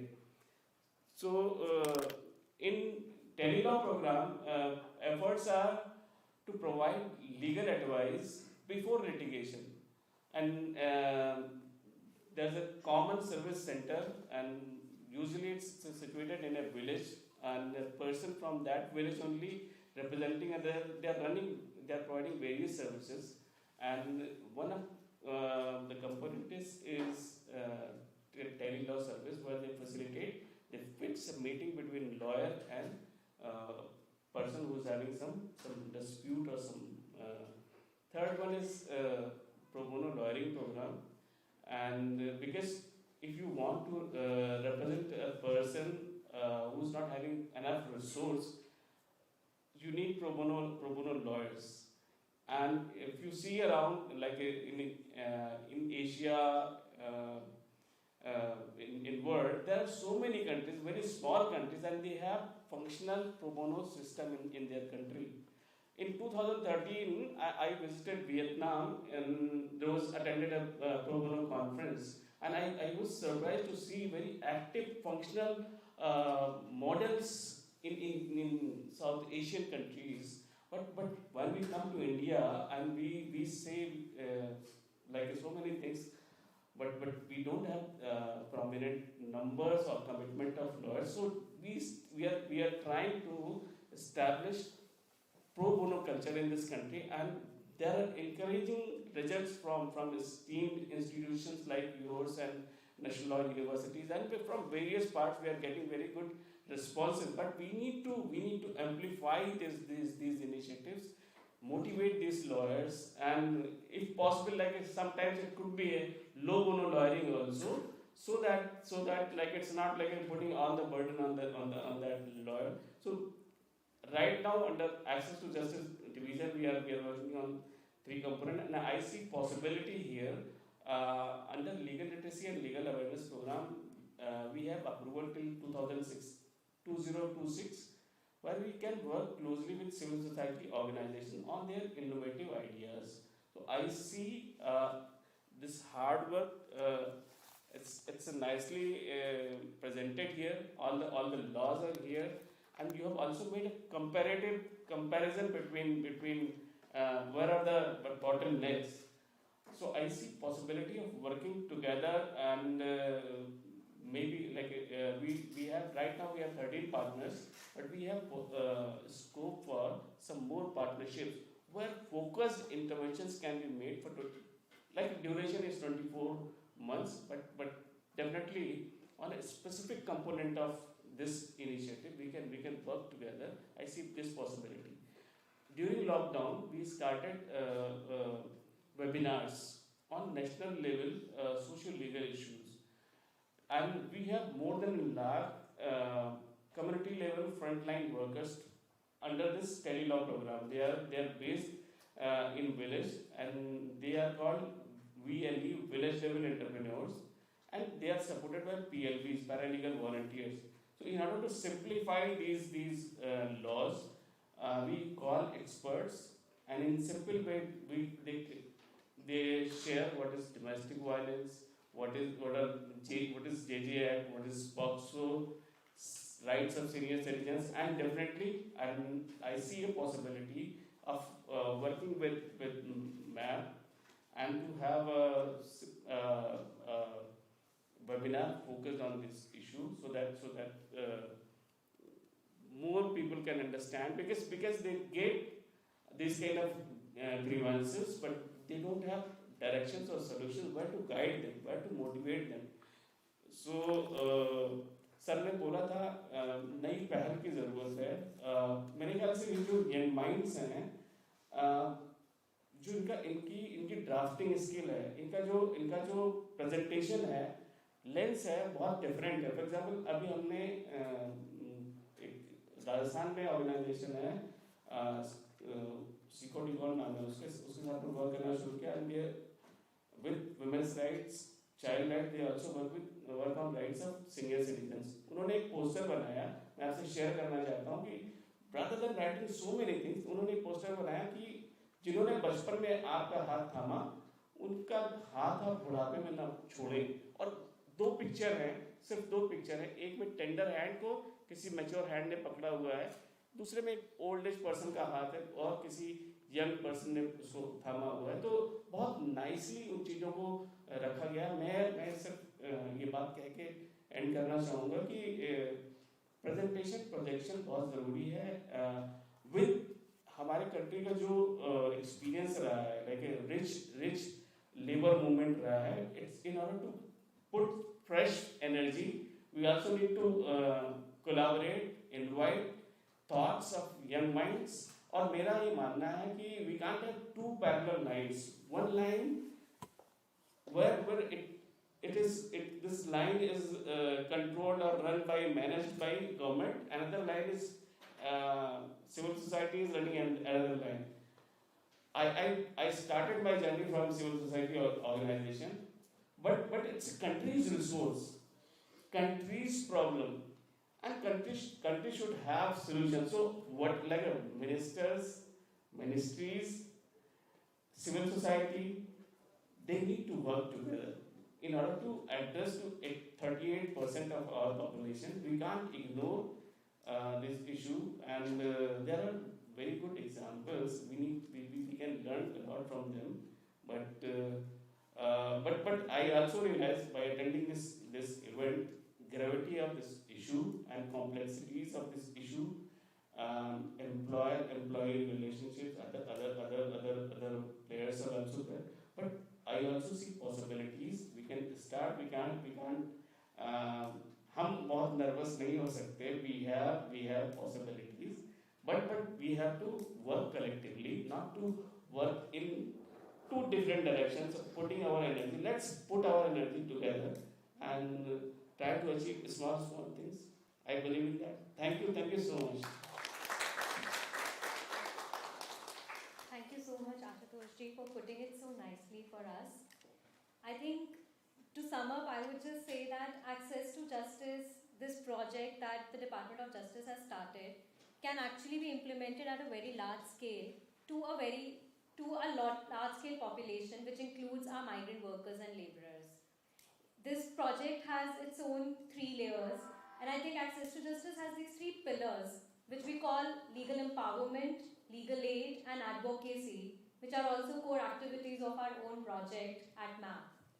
And we feel that if we do legal empowerment of not just the workers but also the stakeholders, if we empower them, if we make them aware about the rights, the technicalities of legal systems, they can also be in a better position as first responders to respond any issues that come to them. Legal aid, as we all know, is providing quality legal aid services to the marginalized section of society is very important. And we need to focus that on, we need to encourage people to really think about legal aid, not just something which is like an additional part of their profession, but something that they can actually look into and take it forward as a part of, as a larger part of actually practicing it. Because we know that obviously money matters, but then this also is very important. Because you can bring a lot of change in the society with this. You can bring a lot of change in our education system in this. And advocacy, where all the civil societies, universities, lawyers, advocates, academicians, the government departments, all of us can come together and advocate for the rights of the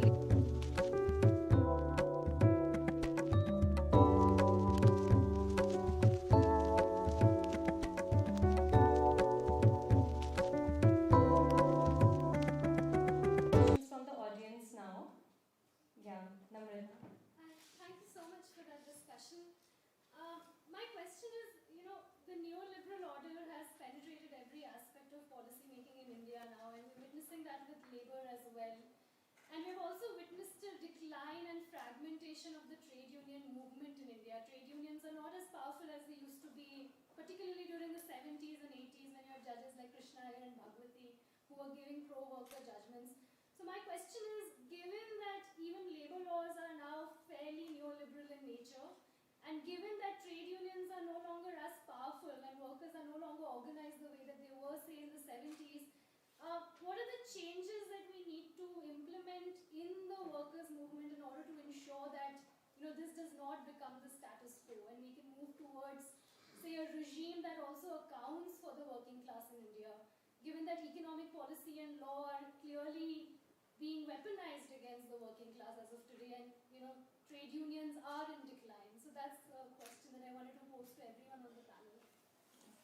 May I just, Yogi sir, you are of course an expert on this. May I just something which I wanted you to think about. We should have been there very much. But remember, as I told you, the particular configuration of labor law in India is of a very peculiar nature. The trade union movement actively opposed the massive state intervention into labor law. This form, which has been now a big debate in law circles, is about the process, what's called juridification of labor. So in England itself, common law there is no state intervention.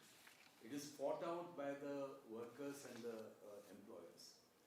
The way state intervenes, it initially, and that's why the trade unions are opposed to this, very opposed to this in the beginning. They didn't want this high degree of state intervention. What that has meant is that despite no change in labor law since 1948-50, no change, no substantial change in labor law, even till now, we have had such massive shift to neoliberal order. How do you explain this paradox? This labor law, so-called socialist labor law or social welfarist labor law, had not changed. The law itself had not changed. It's only here now that we can see some shifts. So, in this, how do you explain this paradox?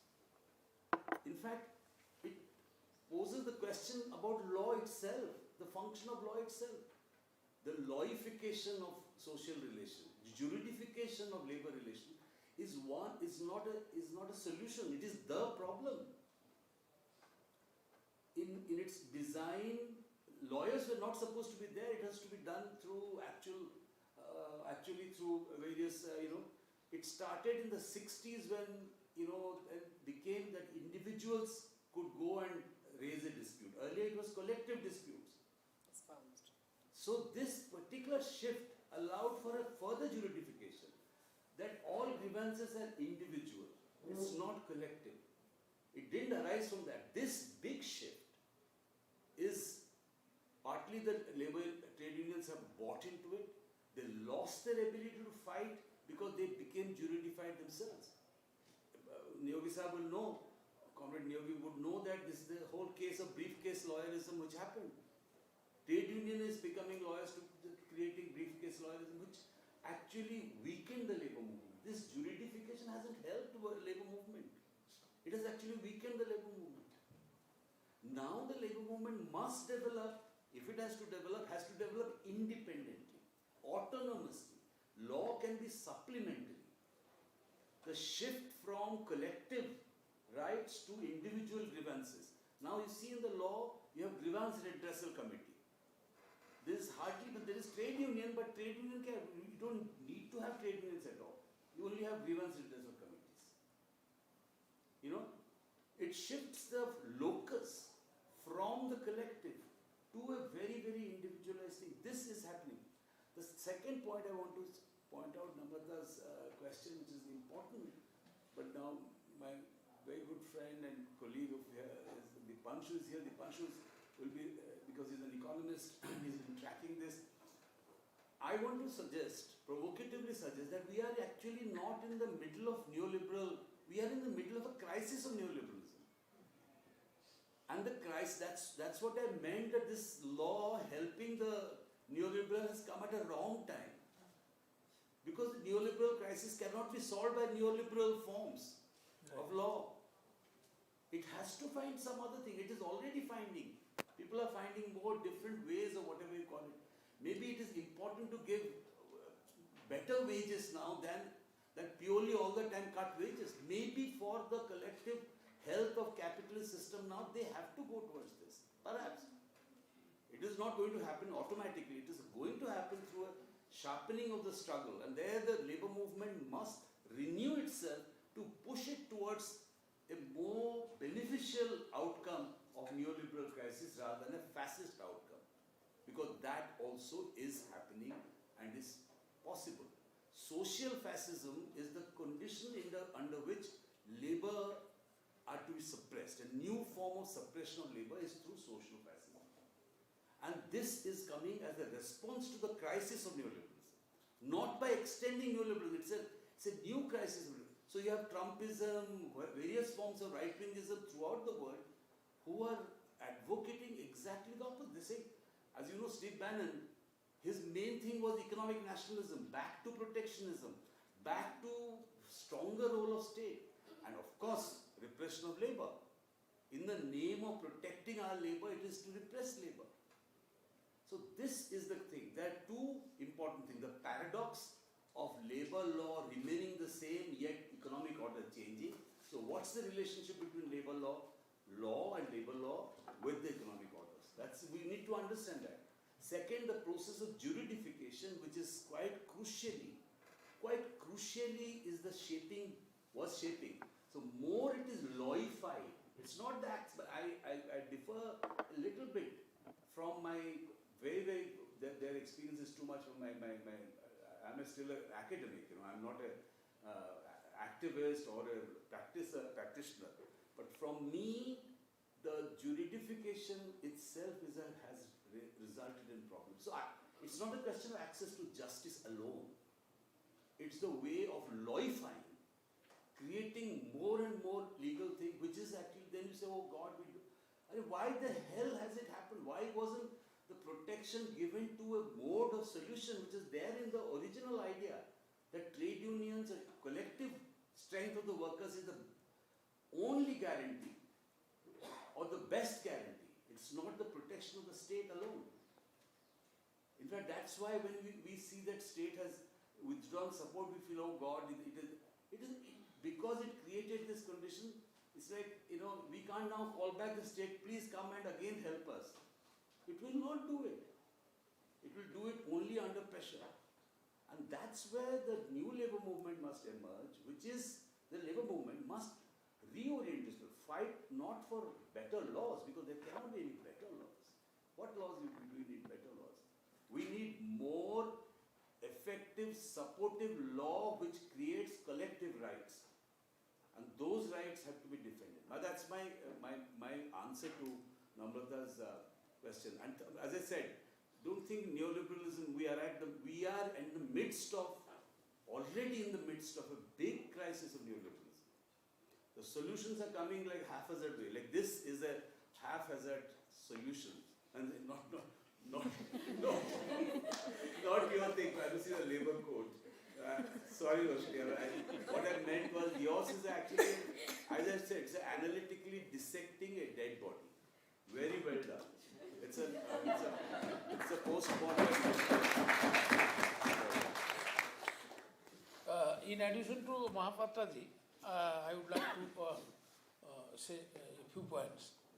क्योंकि मैं trade union movement में मतलब मैं था और की position में मैं था, मैं जहाँ तक समझता हूँ, और मैं ट्रेड यूनियन को समझने के लिए मुझे करीब करीब जो है वो 40-50 साल, मैं 50 साल मेरे जब उम्र हुआ तब मैं समझा कि मामला क्या है, कहाँ कहाँ हम चूक गए। मेरे ये कहना यह है कि दो चीज़ें बहुत बड़ी बात है। एक हमारे सेंट्रल ट्रेड यूनियंस की सबसे बड़ी लेकुना रहा है कि उसने वो जो 7% जो वर्किंग क्लास के हैं उस पर बेस्ड रहा। उसका सबसे बड़ा लेकुना ये था, वो अनऑर्गेनाइज्ड लेबर 93% को छोड़े रखा, वो सबसे बड़ा गलती था। दूसरा गलती यह है कि भारतीय कैपिटलिज्म के कैरेक्टर को समझा नहीं। आज भी लोग जनरल, बहुत सारे लोग, मैं अभी एक सेमिनार में गया हुआ था, जिन्हों के वो जो है हमारे एक मेरे परिचित है, वो दादा लेबर मूवमेंट्स पर वो कह रहे थे, मैंने उनको कॉन्ट्रडिक्ट किया, बहस हो गया। तो मेरे ये कहना है कि एक बात ये कह रहे हैं, दूसरा जो सबसे बड़ी बात ये है वो ये है कि पूरी अपर कास्ट लीडरशिप, तो अपर कास्ट लीडरशिप ये जो है वो इनसेंसिटिव है अनऑर्गेनाइज्ड लेबरर्स के बारे में। जैसे मैं ये कह रहा हूँ कि पूरे कलकत्ता में जाइए, domestic labourers they are low caste, they are schedule tribes, उनके प्रति उनके हेट्रेड है, they are not even entered in their rights. तो ये पूरे आप चाहे कलकत्ता में जाइए, ये पूरे जाइए, एक तो ये है ये 93% वर्कर्स के प्रति ये जो एलिटिस्ट जो कल्चर है ट्रेड यूनियन के, ये रिस्पॉन्सिबल रहा है। जेंडर भी। तीसरा जो मैं कहना चाह रहा हूँ वो ये है कि आज तक मैंने काफ़ी बाद में मैंने समझा कि आज तक हमने मूवमेंट किसके लिए किया था। हमने वास्तव में किया था अपने वर्किंग क्लास के लिए। मुझे जब मैं 25-30 साल ट्रेड यूनियन के सेंट्रल लीडर के बदौर काम किया, उसके बाद मुझे समझ में आया हम असल में हमारे भाइयों के लिए नहीं किया, हमने तो बाबुओं के लिए किया। हमने मूवमेंट किया, जो यूनिवर्सिटी के तनख्वाह बढ़ गया, हमने मूवमेंट किया, रेलवे ऑफिसर के तनख्वाह बढ़ गया, हमने वो टीटीओ के तनख्वाह बढ़ गया, बैंक के कर्मचारी के बढ़ गया, और वो जो 93% था वो और डिटेरियोरेट कर गया। हमने कभी सोचा ही नहीं था। तो ये लेकर के हमें जो है पांडे से और हम लोगों से बातचीत हो गया। I wrote a document also on this. तो मेरे ये कहना है कि तीसरा सबसे बड़ी बात यह है कि ये पूरे ट्रेड यूनियन मूवमेंट जो 93% से कट गया, एलिटिस्ट लीडरशिप।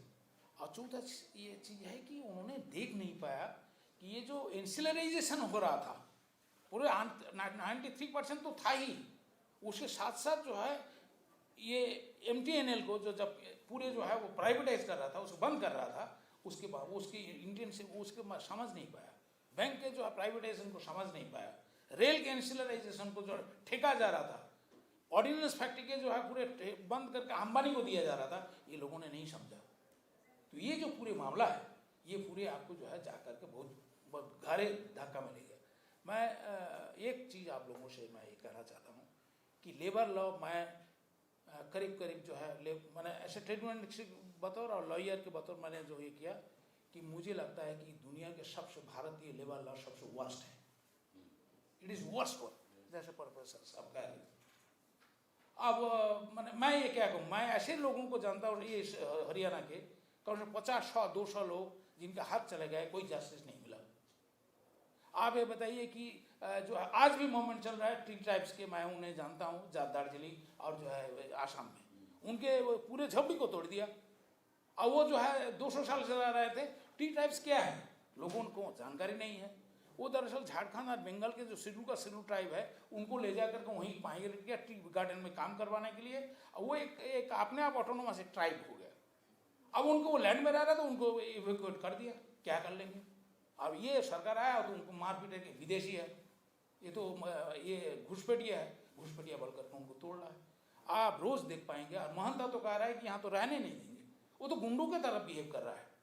तो ये कैसे हो रहा है। आप स्टेट को जिसको कह रहे हैं, स्टेट पहले स्टेट तो मीडिएशन के काम करता था, अभी वो चैंपियन बन गया। They are executing they are protector of the capitalist. This is the shift. The shift is to be recognized. We have to accept that earlier, on the pressure of the independent movement or national movement, state used to function as mediator. Now they are implementing, they are defending the employers. ये चीज़ें जो है जरा समझना चाहिए। हमें लगता है कि अभी जो मामला यह है कि पूरे देश में एक नए किस्म के मूवमेंट। मैं एक बात ये कर रहा हूँ, मैंने उनके कह रहा था कि आप ये बताइए कि जो है गांधी साहब ने जो है, उन्होंने महात्मा गांधी ने 1919 में उन्होंने ये हिंद स्वराज के बाद कहा, रामराज के बाद। आज आकर के मोदी साहब कह रहा है, वो नैरेटिव्स गढ़ा, रियलाइजेशन अभी हो रहा है। ग्रामसी का यही कहना है, you have to create your own narratives. यदि आपके पास सपने नहीं हो तो कोई आपके लिए हेवन देने वाला नहीं है। You have to formulate your heaven, concept of heaven and implement it. If you succeed to create a narratives for alternative to the fascism, then you will be succeed to be create a better living place. Otherwise you will be failed. मुझे लगता है कि अभी जो है बड़े struggle आपके सामने पड़ा हुआ है। जहाँ तक मैं भी लॉ थोड़ा बहुत पढ़ा हूँ, मैं बहुत जानता नहीं। हमारे लॉयर्स, मेरे बहुत सारे फ्रेंड्स हैं, उनको भी लॉ आप क्या कहना चाहते हैं। ये जो है लेबर लॉ के जो है राइट टू लाइफ, उसके बारे में आर्टिकल 23 के मेरे सामने इंटरप्रेट हुआ है। ये भगवती साहब ने किया था, हमने वो पिटीशन किया था स्वामी अग्निवेश के साथ, वो तभी किया गया था। अब उसमें ये क्या है कि मिनिमम वेजेस देने का मतलब क्या है, कम देने का मतलब कोई मामला नहीं है, इक्वलिटी का मामला।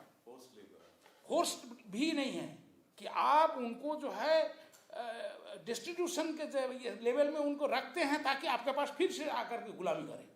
You are forcing him to live in starvation so that he will come to you to beg for the service. ये जो सिचुएशन है, ये सर्कल के मामला है। तो मेरे ये कहने का बहुत कुछ हमें करना है। और यंग जनरेशन जो लोग हैं, वो लॉ के बहुत चार्मिंग मामला, एक ये हम कोट पैंट पहन करके थोड़ा सा ये करें, ये मामला कुछ नहीं रही है। It is dead one. If you have not heart to defend the working class, you cannot be a good lawyer for the workers. You must have feeling of for the workers. हमें ये कहना, ये क्या ये मामला है। रोजा Luxembourg से क्या सीखना है, यही तो है।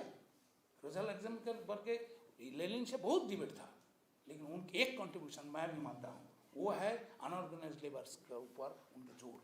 He was stressed again and again that we must stress upon the emphasize on the unorganized laborers. If we fail to organize the unorganized laborers, then we will be fail to organize the revolution. Her contribution is this. Thank you. Just question, so yes, please you can ask. Okay. My name Take is more. and I work with Jansahas as State Lead Coordinator for NCR. Sorry, what? Jansahas, I work for NCR operations, legal operations for migrant workers and bonded neighbors in crime. So in last 2-3 months, like you just mentioned that minimum wage doesn't apply. I have not met a single person जिनको minimum wage मिल रहा है. So that is first observation. I just put some observations. Second is with respect to bonded laborers, I have not received any rescue certificate by any district magistrate so far, which whatever we have done.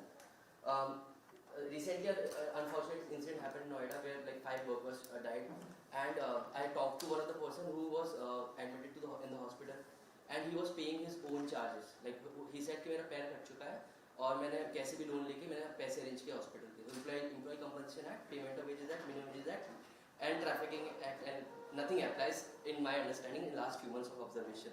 So one thing which I asked to Ashutosh sir, you mentioned about legal aid. I think NALSA have a specific mandate on access to informal workers. Whether we can, as a civil society, get that kind of support from NALSA to provide legal aid support. So that is first thing to you. Second, with respect to Uri ma'am, you mentioned about that there have been like around 13,000 construction workers registered with BOCW, and Jansahas have like registered around 1 lakh construction workers just in September. So probably we can get support from Delhi BOCW. We will definitely try to bridge curve from our field actors. And mobiles, unfortunately, mobile is not that operative because you mentioned there have been just 50-60 support. And I really hope that 2 things for MAP also. I really hope to see this report coming out in multiple languages soon. And second is if we can get civil society in the same space collectively so that we can collaborate and build a more constructive and more practical model. So thank you so much. Yes, Also, it's regarding this legal aid support from NALSA, under National Legal Services Authorities, Legal Services Authorities Act 87. So as per section 12 of Legal Services Authorities Act, they are providing benefits to certain categories. But I don't see any direct association of NALSA with civil society organization or kind of partnership. They do work, but periodically they work. They get associated because they have their mandate of legal literacy and legal awareness program. But direct association with organizations like Jansahas, I have not seen that kind of model with NALSA. So maybe other agencies would be there to collaborate on this issue. So this was my can I just? So just for your question about NALSA, I would say that NALSA has a scheme of PLVs, paralegal volunteers training, which is supposed to be basically implemented by Delhi Legal Services Authorities and other legal aid service authorities in different states. So we have been actually, we started this process of collaborating with DALSA, where we went to their office and we said that, if you have this scheme of NALSA and we would like to train paralegal volunteers because we feel that community structures can play a very important role, especially in spreading grassroots awareness and also like providing as a first line of responders, some effective legal aid to the people, like in a way of counseling or any kind of support. So we have been running this program of training paralegal volunteers who are part of this NALSA scheme, who have registered with DSLSA. We took their names, we contacted them, and then we trained them on two of our project models like SGBV laws, the sexual and gender-based laws, and the migrant worker laws, so labor laws, different kind of labor laws. What are the effective mechanisms to deal with, and how to respond when a client comes to you. So we have been running this program, and therein we found that not only just getting the PLVs or registered with DSLSA is beneficial, but also finding people at the grassroots community level, people who are living in the community, who knows what is going on. When you find some active, community people like that, you can actually train them, and then we give their names to DSLSA to register them. And we have been looking into collaborating with a number of organizations, CSOs, like you said that with us, we are actually looking into collaborating with a lot of civil society organizations who are working in different sectors, who are working with different sector of workers. And one of our model is that if we can find active community members, even if they are working with those CSOs, to train them on these laws and then later on maybe get them registered with DSLSA. But the whole purpose is to have this network of paralegal volunteers who can be the grassroots advocates for the communities. So we are this is something that can that the CSOs can actually look into, and it's a very effective model, I would say. Now, Just to add one point. yeah, just give it to Urvi. Just to add to that also, these paralegal volunteers and CSOs can actually play a very important role, especially in ensuring that there's health insurance and medical insurance also available to all building construction workers, to all unorganized workers, because when you talk about bigger establishments, etc., you still have some obligations on them to make sure, or the ASIC is there, or some other mandate is there to make sure that those people get their insurances. But when you talk about the unorganized sector, you talk about the migrant workforce, construction workers or not, or whatever they are, that is one, and I've personally seen it happen to a lot of people, and it's a big problem. Now, for somebody like us to think about putting in 10,000 rupees as an annual premium for a decent medical or medical scheme or a health insurance may not be a big amount of money, but for that workman class who's actually earning even lesser than minimum wages, and for that also they have to really slog and put in that physical labor every day without any guarantee that today if I've got this, tomorrow will I continue to get this or not. So there's that also that you have to factor in, because there is no stability of employment, there is the quality of life, the standard of living is extremely deteriorated. So there again, one thing is for sure, you can't even force all employers to make sure that their insurance policies are handed out. And there are, if I'm not mistaken, there are schemes, health insurance schemes at state level, at central level. But again, we go back to the same thing, that whether they're being implemented and whether people know about it and whether they are able to access it. So that's where I think, like Ashutosh sir also mentioned and Astha ma'am also said, that we need to bridge that gap. Whatever we have right now, we need to acknowledge it's not enough. So while on one track, we need to keep building more and more and creating more avenues and more resources for this particular class. At the same time, a parallel track has to run alongside to make sure whatever is there, we're at least making sure that itself is accessible. Because you can keep creating all the new resources that you want. But if what you have, you're not able to make an optimum utilization thereof, it's of no use. And that's where we are at today, hence the crisis. So I think that is also one angle where CSOs can play a major role. Thank you. Just one more question, last question we'll take, and then we'll proceed for lunch.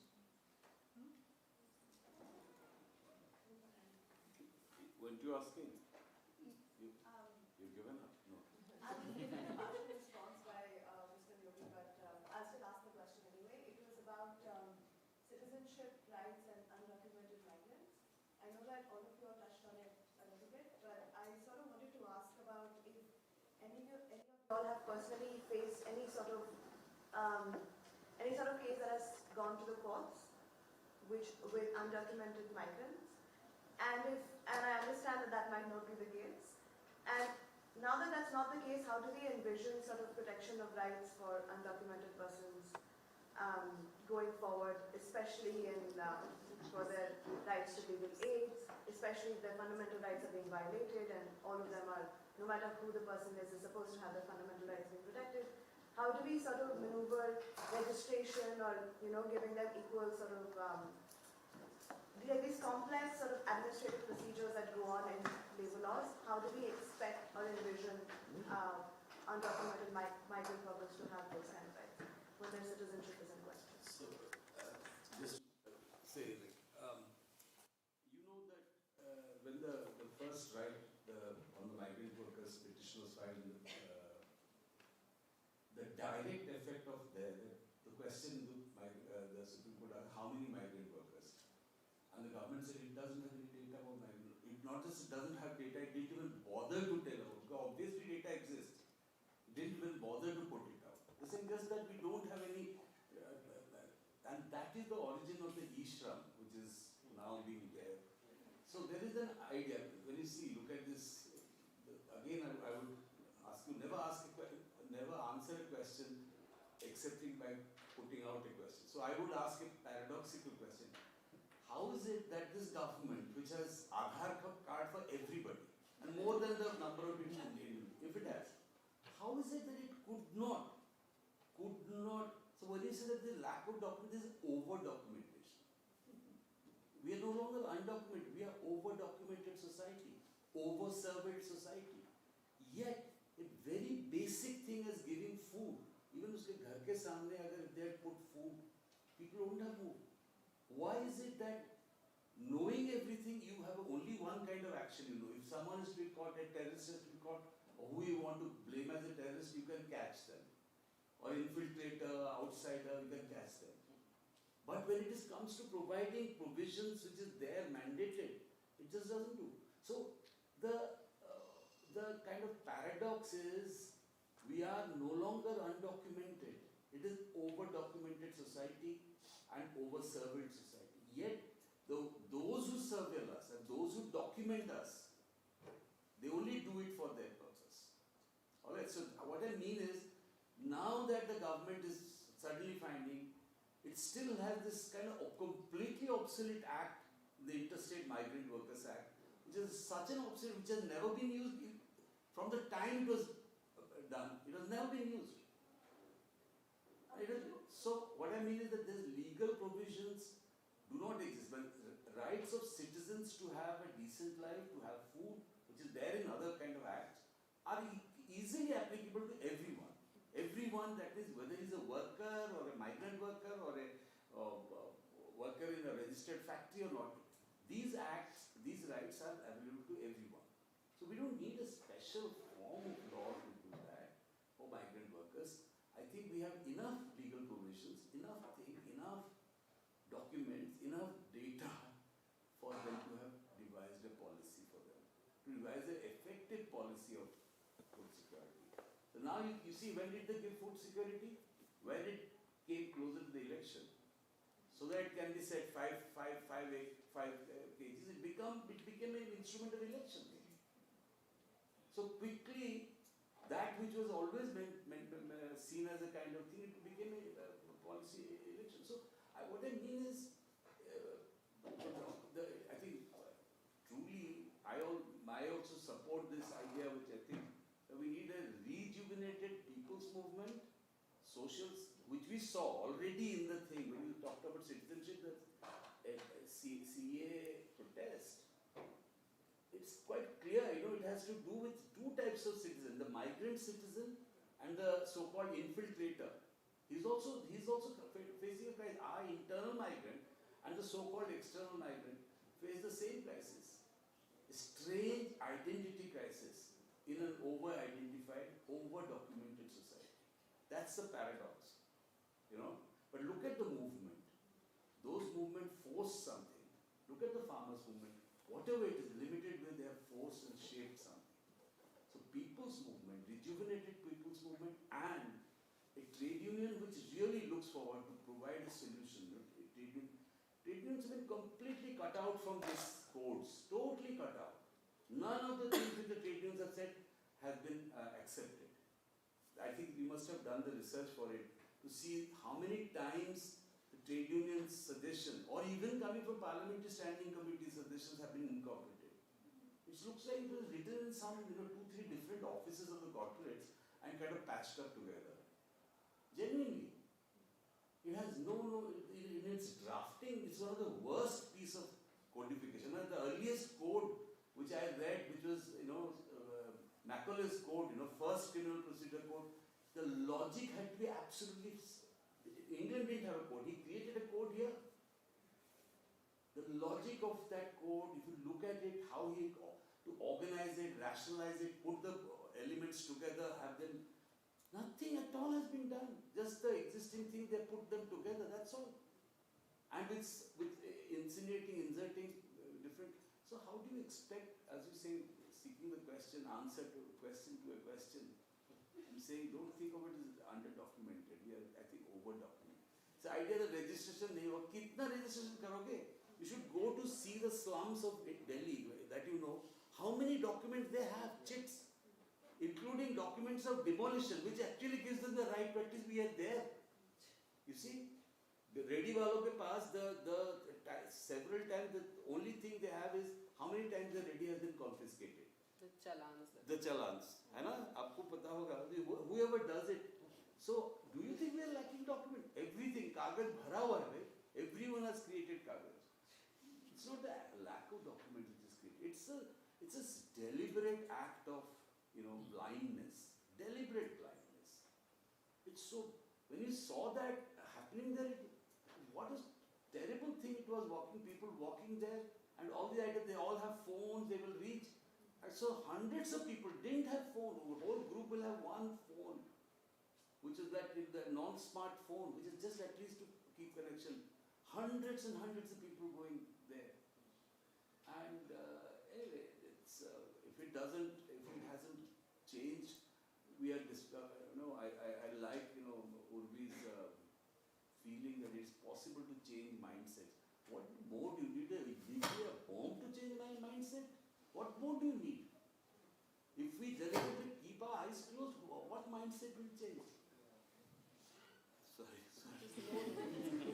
Just I know, you're hopeful. one point. I'm not hopeful at all. So that's what I'm saying for young scholars, young lawyers. Can I just make a comment? Yes. What you said. No, it's just a very, very casual. We talk about mindsets. Eventually, the narrative at that time in the country was that the migrants have created a problem for themselves by getting out of their homes where they didn't have food, by being out of the streets. It appeared the way the government was talking about it, the way the government was projecting and brainwashing the citizens at that time of lockdown was that all the issues in this world are because of them. They have come out and created chaos in everybody's life. So, people have been brainwashed. Well, all such people should have realized at that moment that but for these migrant workers, these people would not be able to survive a single day. Yeah, so that's the upper classes narrative, right?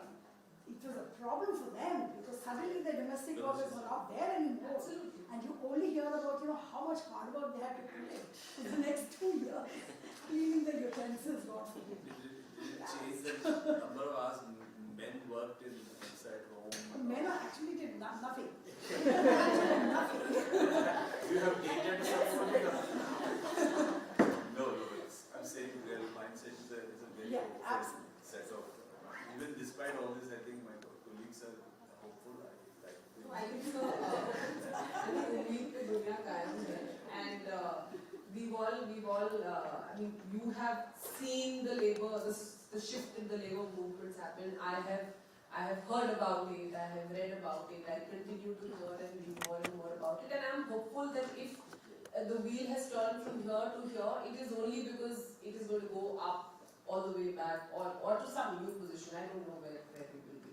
But thank you for the statelessness question. In fact, before the pandemic in 2019, I had done this extensive research on statelessness because of the NRC and all of that was enjoying. See, one big problem we have is that while we know that there are issues, we just decide to turn a blind eye, like Sir said.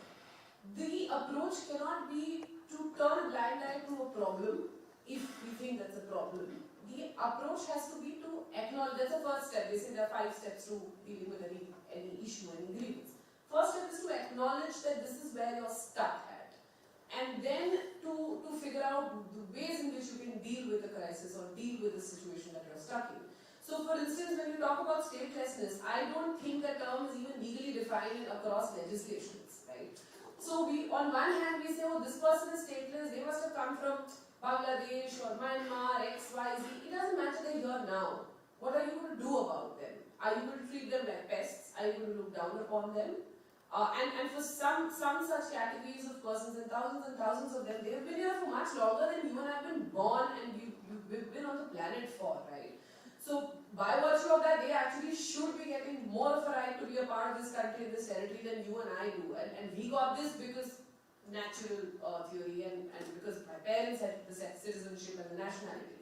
So number one acknowledge and define this concept of statelessness, that there is a thing like this, what does it mean? And there are individuals who we can classify as stateless individuals, whether migrant or not, or doing something else. That's a second level of that classification. After you categorize that, after you define and acknowledge and define the term as statelessness, you have to also then understand which all legislations can I put it in. Then you have to use that category to also document people. At the same time, when you have Aadhaar and PAN card, etc., etc. Now, on one hand, you say these people are stateless, but they're living in the same country and sharing the same resources. Then you are saying, I will give you the resources if you have the Aadhaar card. But then how do they get the Aadhaar card? Because they don't have the documents. And where do they go to get the documents? Yes, in an ideal world, they should have had all the documents, but they didn't. If we lived in an ideal world, they wouldn't have had to leave their home and come to a strange, separate land, right? So that categorization can also be created in the legislations, in the identity card, saying that this is a separate category of stateless persons whose state of origin and documentation we are not able to trace. That's the second leg of things. Third leg can be, they can separately be, I mean, we anyway have 10,000 committees and departments and governments claiming to do so much. We can obviously have at the grassroots level a big commission or a committee which can parallelly, so while you've acknowledged these people's statelessness, you've given them their due documentation, categorized them as stateless individuals, then the parallel track for tracing their actual origin can also keep happening. While at the same time, you're not depriving them of anything. So for everything that you need today, Aadhaar, you are not saying that I will put it on hold because you don't have documents and therefore you don't have Aadhaar. No, you will have your Aadhaar. You will have it on this category. And you will continue to get whatever benefits if you want to avail of an EWS treatment in a hospital or some public distribution system for ration or whatever it is. That will happen.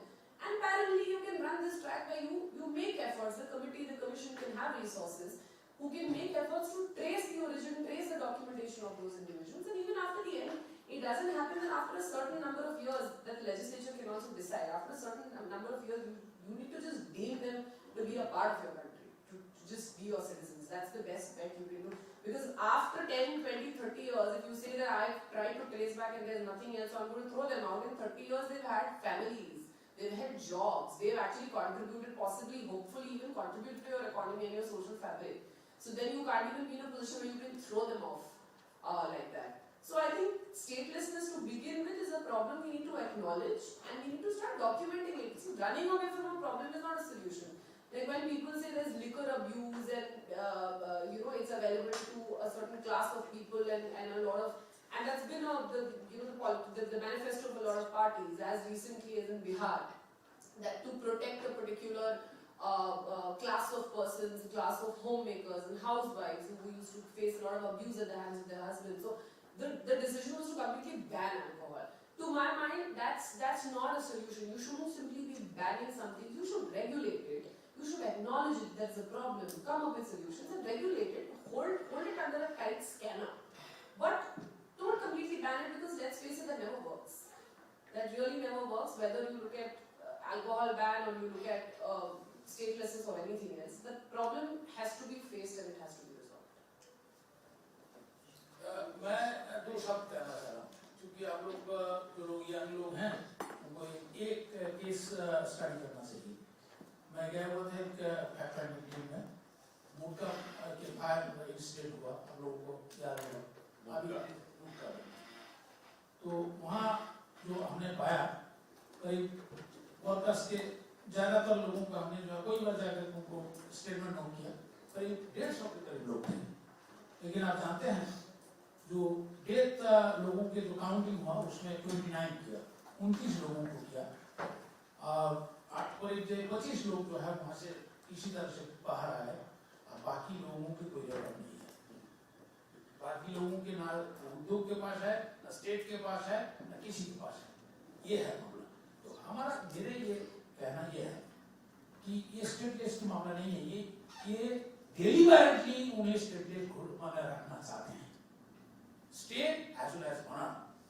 आपके interstate law मान लीजिए है तो interstate law में क्या है उनकी theme यही है कि जो कॉन्ट्रैक्टर सप्लाई करता है वो रजिस्टर्ड हो, वो कितना लोग हैं वो रजिस्टर्ड हो और जो मैनेजमेंट जो है लेना चाहते हैं वो भी रजिस्टर करें. उनकी भी रेसिज्म, लेकिन दोनों की क्यों नहीं है? और 6 साल 7 साल से काम कर रहा था और काफी लोग मारे गए, उनके स्ट्रेस ही नहीं है।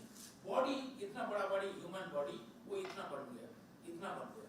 ये पैथेटिक मामला है। मेरे ये कहना है कि ये डेलिबरेटली लोग ऐसे स्टेटलेस रखना चाहते हैं, उससे फायदा कैपिटलिस्ट के होता है, स्टेट के भी होता है कि उनकी जिम्मेदारी से बच जाना। मेरे दूसरा ये कहना ये है, दुनिया में ऐसा कोई शहर है, ऐसा कोई उद्योग है जहाँ माइग्रेंट लेबर नाकाम किया हो? ऐसा कोई शहर बन सकता है क्या बगैर उत्तर प्रदेश और बिहार के लेबर के बिना? ना कलकत्ता बन सकता था, ना बॉम्बे बन सकता था, और ना ही दिल्ली। मुझे जहाँ तक मेरे रफ आइडिया है, 3.5 करोड़ जो है एनसीआर में जो है माइग्रेंट लेबरर्स है। 3.5 करोड़ लोगों की ही जानकारी नहीं है, उससे अधिक है। और बहुत सारे इंडस्ट्रीज में वो रेगुलर माने ऑर्गेनाइज्ड लेबर उसमें कॉन्ट्रैक्ट में है, उनको जो है डॉक्यूमेंट उसको मानता ही नहीं है। वो जो मर जाते हैं तब पता चलता है इतना लोग मारे गए। ये कौन है इसके जिम्मेदार है? मेरे ये कहना है कि स्टेट अपना भूमिका से उतर गया है। स्टेट कॉन्ट्रैक्ट थ्योरी पर है। रूसो जॉन लॉक के कॉन्ट्रैक्ट थ्योरी से वो है ही नहीं। State is not state now, it is the machinery in the hands of the capitalist, they are dealing it. आप पूरे रिसोर्सेज को अदानी अंबानी के हाथ में दे रहे हैं। कौन सा लॉ से आप दे रहे हैं? क्यों आप दे रहे हैं? कौन सा लॉ से आप सुप्रीम कोर्ट पूछा कौन सी एक्ट में आपने जो है डिमोनिटाइजेशन किया? हमारे पास क्यों लिया? हमारे वाइफ के पास आपने क्यों लिया? Have you any right to snatch this money? तो पूरे स्टेट ही स्टेट लेस है। टॉल्स्टॉय कहते हैं कि stateless condition is the best condition. There should not be any state. Tolstoy said, the stateless condition is the best condition in the world. So my suggestion is कि हमारे सबसे बड़े अभी crisis क्या है? हमारे सामने सबसे बड़ी बात है वर्किंग क्लास। अभी हमारे देश में ये 55 से 60 करोड़ वर्किंग क्लास है हमारे देश में। अराउंड 60 करोड़ वर्कर्स है, और इतने बड़े वर्कर्स यूरोप के जनता से ज़्यादा है। ये अपना ऑर्गेनाइजेशन खो दिया है। ये एक शक्ति के बतौर खड़ा नहीं हो पा रहा है। वो जिस दिन खड़ा होगा, फैसिज्म क्या है उनको रोंद करके हम डाल देंगे मिट्टी के नीचे। 100 साल भी मुंह नहीं दिखा पाएगा। ये वर्किंग क्लास के इनके मजबूरी के चलते ये तमाम सब जो सर उठा रहे हैं, कोई नहीं उठा पाएंगे। मेरे ये कहना है जितना ही है, एक बार अब आप लोग जानते हैं शेक्सपियर के बहुत सारे जो लॉयर के, हम बहुत सारे लॉयर वो तो बिना बात के ही जो है इशू बना देते हैं। आजा भाई मैं तेरे केस लगा देता हूँ, वो हार ही जाएगा। मैं जानता हूँ, आजा भाई तू आजा, तेरे वो जानते हैं। मेरे पास आते हैं तो मैं देता हूँ, भाई तुम्हारे पास है ये होगा तो, नहीं तो रिजेक्ट हो जाओ भाई, मुझसे ले जाओ और किसी के पास जाओ।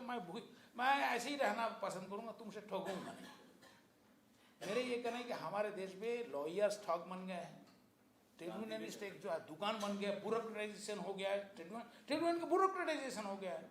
हम लोग जो जाते थे उस समय जो है, मैं जब एक बार मुलाकात करने के लिए इंद्रजीत गुप्ता से जब छोटा थे मुलाकात करने गए तो मुलाकात करने से इनकार कर दिया। अरे तू क्या है? जब हम ट्रेड यूनियनिस्ट बन गए वो डेली बुलाते थे, होम मिनिस्टर थे तब भी बुलाते थे। तो ये मामला है कि ये सब ब्यूरोक्रेटाइजेशन, एक्सट्रीमली ब्यूरोक्रेटाइजेशन। बैंक के ट्रेड यूनियन के पास 200 करोड़ रुपया फंड था, आप जानते हैं। यही भी एक 200 करोड़ के आसपास जो फंड था, लेकिन उन्होंने कोई काम में नहीं लगाया। रेलवे के पास जानते हैं करीब जो है रेलवे के ट्रेड यूनियन के पास जो है कोई सेवरल करोड़ था। NFPTA के पास था, किसी ने काम में नहीं लगाया। सब जो है अपने पर्सनल चीज़ों में किया। और पूरे लेबर मूवमेंट्स पर भारत में इस लेबर मूवमेंट्स को जो है पूरे प्रशंसा के लेलिन भी करते थे। कितना बड़ा मूवमेंट हो गया इंडियन जो है। हम लोगों ने जब जो 90s में जब ये मूवमेंट किया था, ये जनरल स्ट्राइक किया था 16 जून, 16 जून हमने किया था। हमें अरेस्ट कर लिया था, तिहाड़ जेल में भेज दिया था। तो जो उसके बाद हम जब आए तो ये बाकायदा नोटिस आ गया कि आप लोग आकर नेगोशिएशन कर लीजिए। ट्रेड यूनियन लीडरों को बुला लिया। हम लोग तो कुछ भी नहीं थे। दिल्ली के पुलिस कमिश्नर हमारे ऑफिस में आते थे, खुद आते थे बातचीत करने के लिए। आज हमें तो मेरा ये कहना है कि अभी वर्किंग क्लास के एक ऑर्गेनाइजेशन चाहिए, और मुझे लगता है कि उसके 2 ये पहलू होनी चाहिए। वो अनऑर्गेनाइज बेस्ड हो और वो वर्किंग क्लास से उभरे हुए लीडर हो।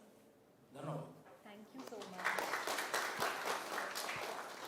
I would like like Ms. Rajaram, Professor Rajaram, to please come and give a vote of thanks. Thank you, Asta. First of all, I would like to thank MAP, Executive Director, Ms. Shankar, for giving us the opportunity to launch this particular report.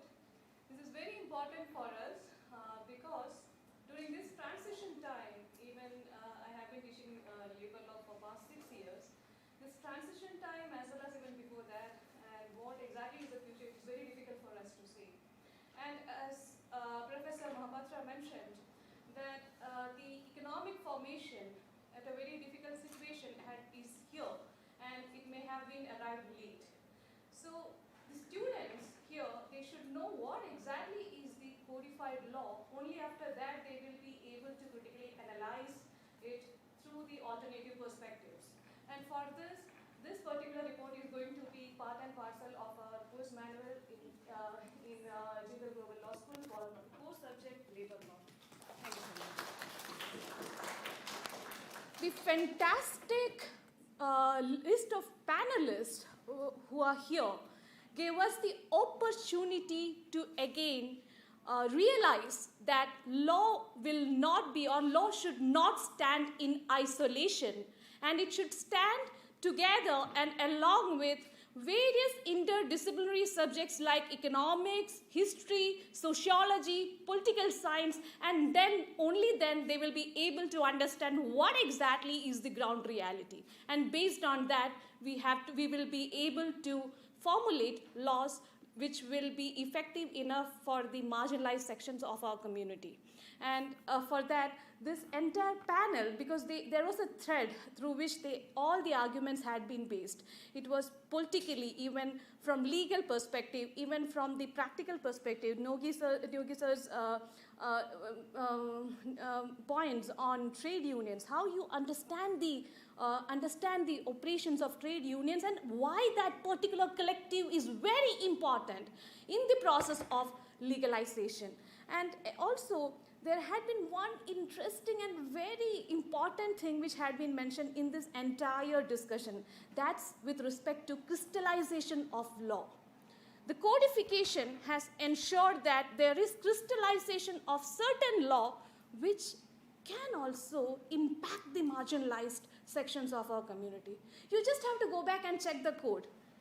What exactly is the generic language, or is there a masculine generic which is still part and parcel of labor law? Is it gender neutral, the language which is there, which had been codified right now? Because even sitting in 21st century, we are still using the masculine generic of he to point out that workspace is being dominated by that particular, because that mindset, and as you mentioned, Ms. Mohan mentioned, that mindset is still there.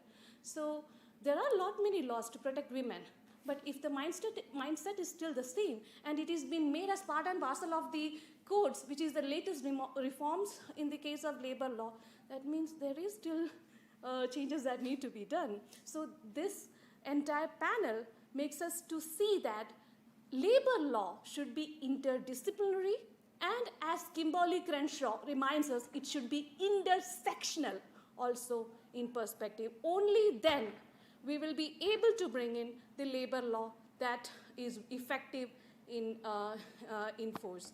Secondly, I would like to thank our VC and executive team, Professor Srijit, also giving us the opportunity and supporting us for conducting or for holding this particular event. And there had been Asta and Gauri and the MAP team, Manini, we had been continuously been in touch with respect to this for past 2 or 3 weeks. We have been trying to coordinate, and this Professor Namrata had been really an important person for this particular program, the event to be held. And there had been 25 or more students from the final year students as well as first year students who have been actively coordinating with us. So we should give them applause for actually helping us with this. And there had been, from our administration, there had been many staff and housekeeping staff and even the IT, Sodexo staff. And we are a large campus. There are 500 or more Sodexo workers, and even the contractor. There are a lot many contractors, and there are a lot many workers. So without their assistance, this would not have been a successful even. And least but not the last, the audiences. Without you, this would have been impossible. Thank you so much. I'm not delaying. We are getting delayed because for our lunch. Please, please. Thank you. Thank you. We'll be heading for lunch now. We'll just accompany you to the mess for lunch.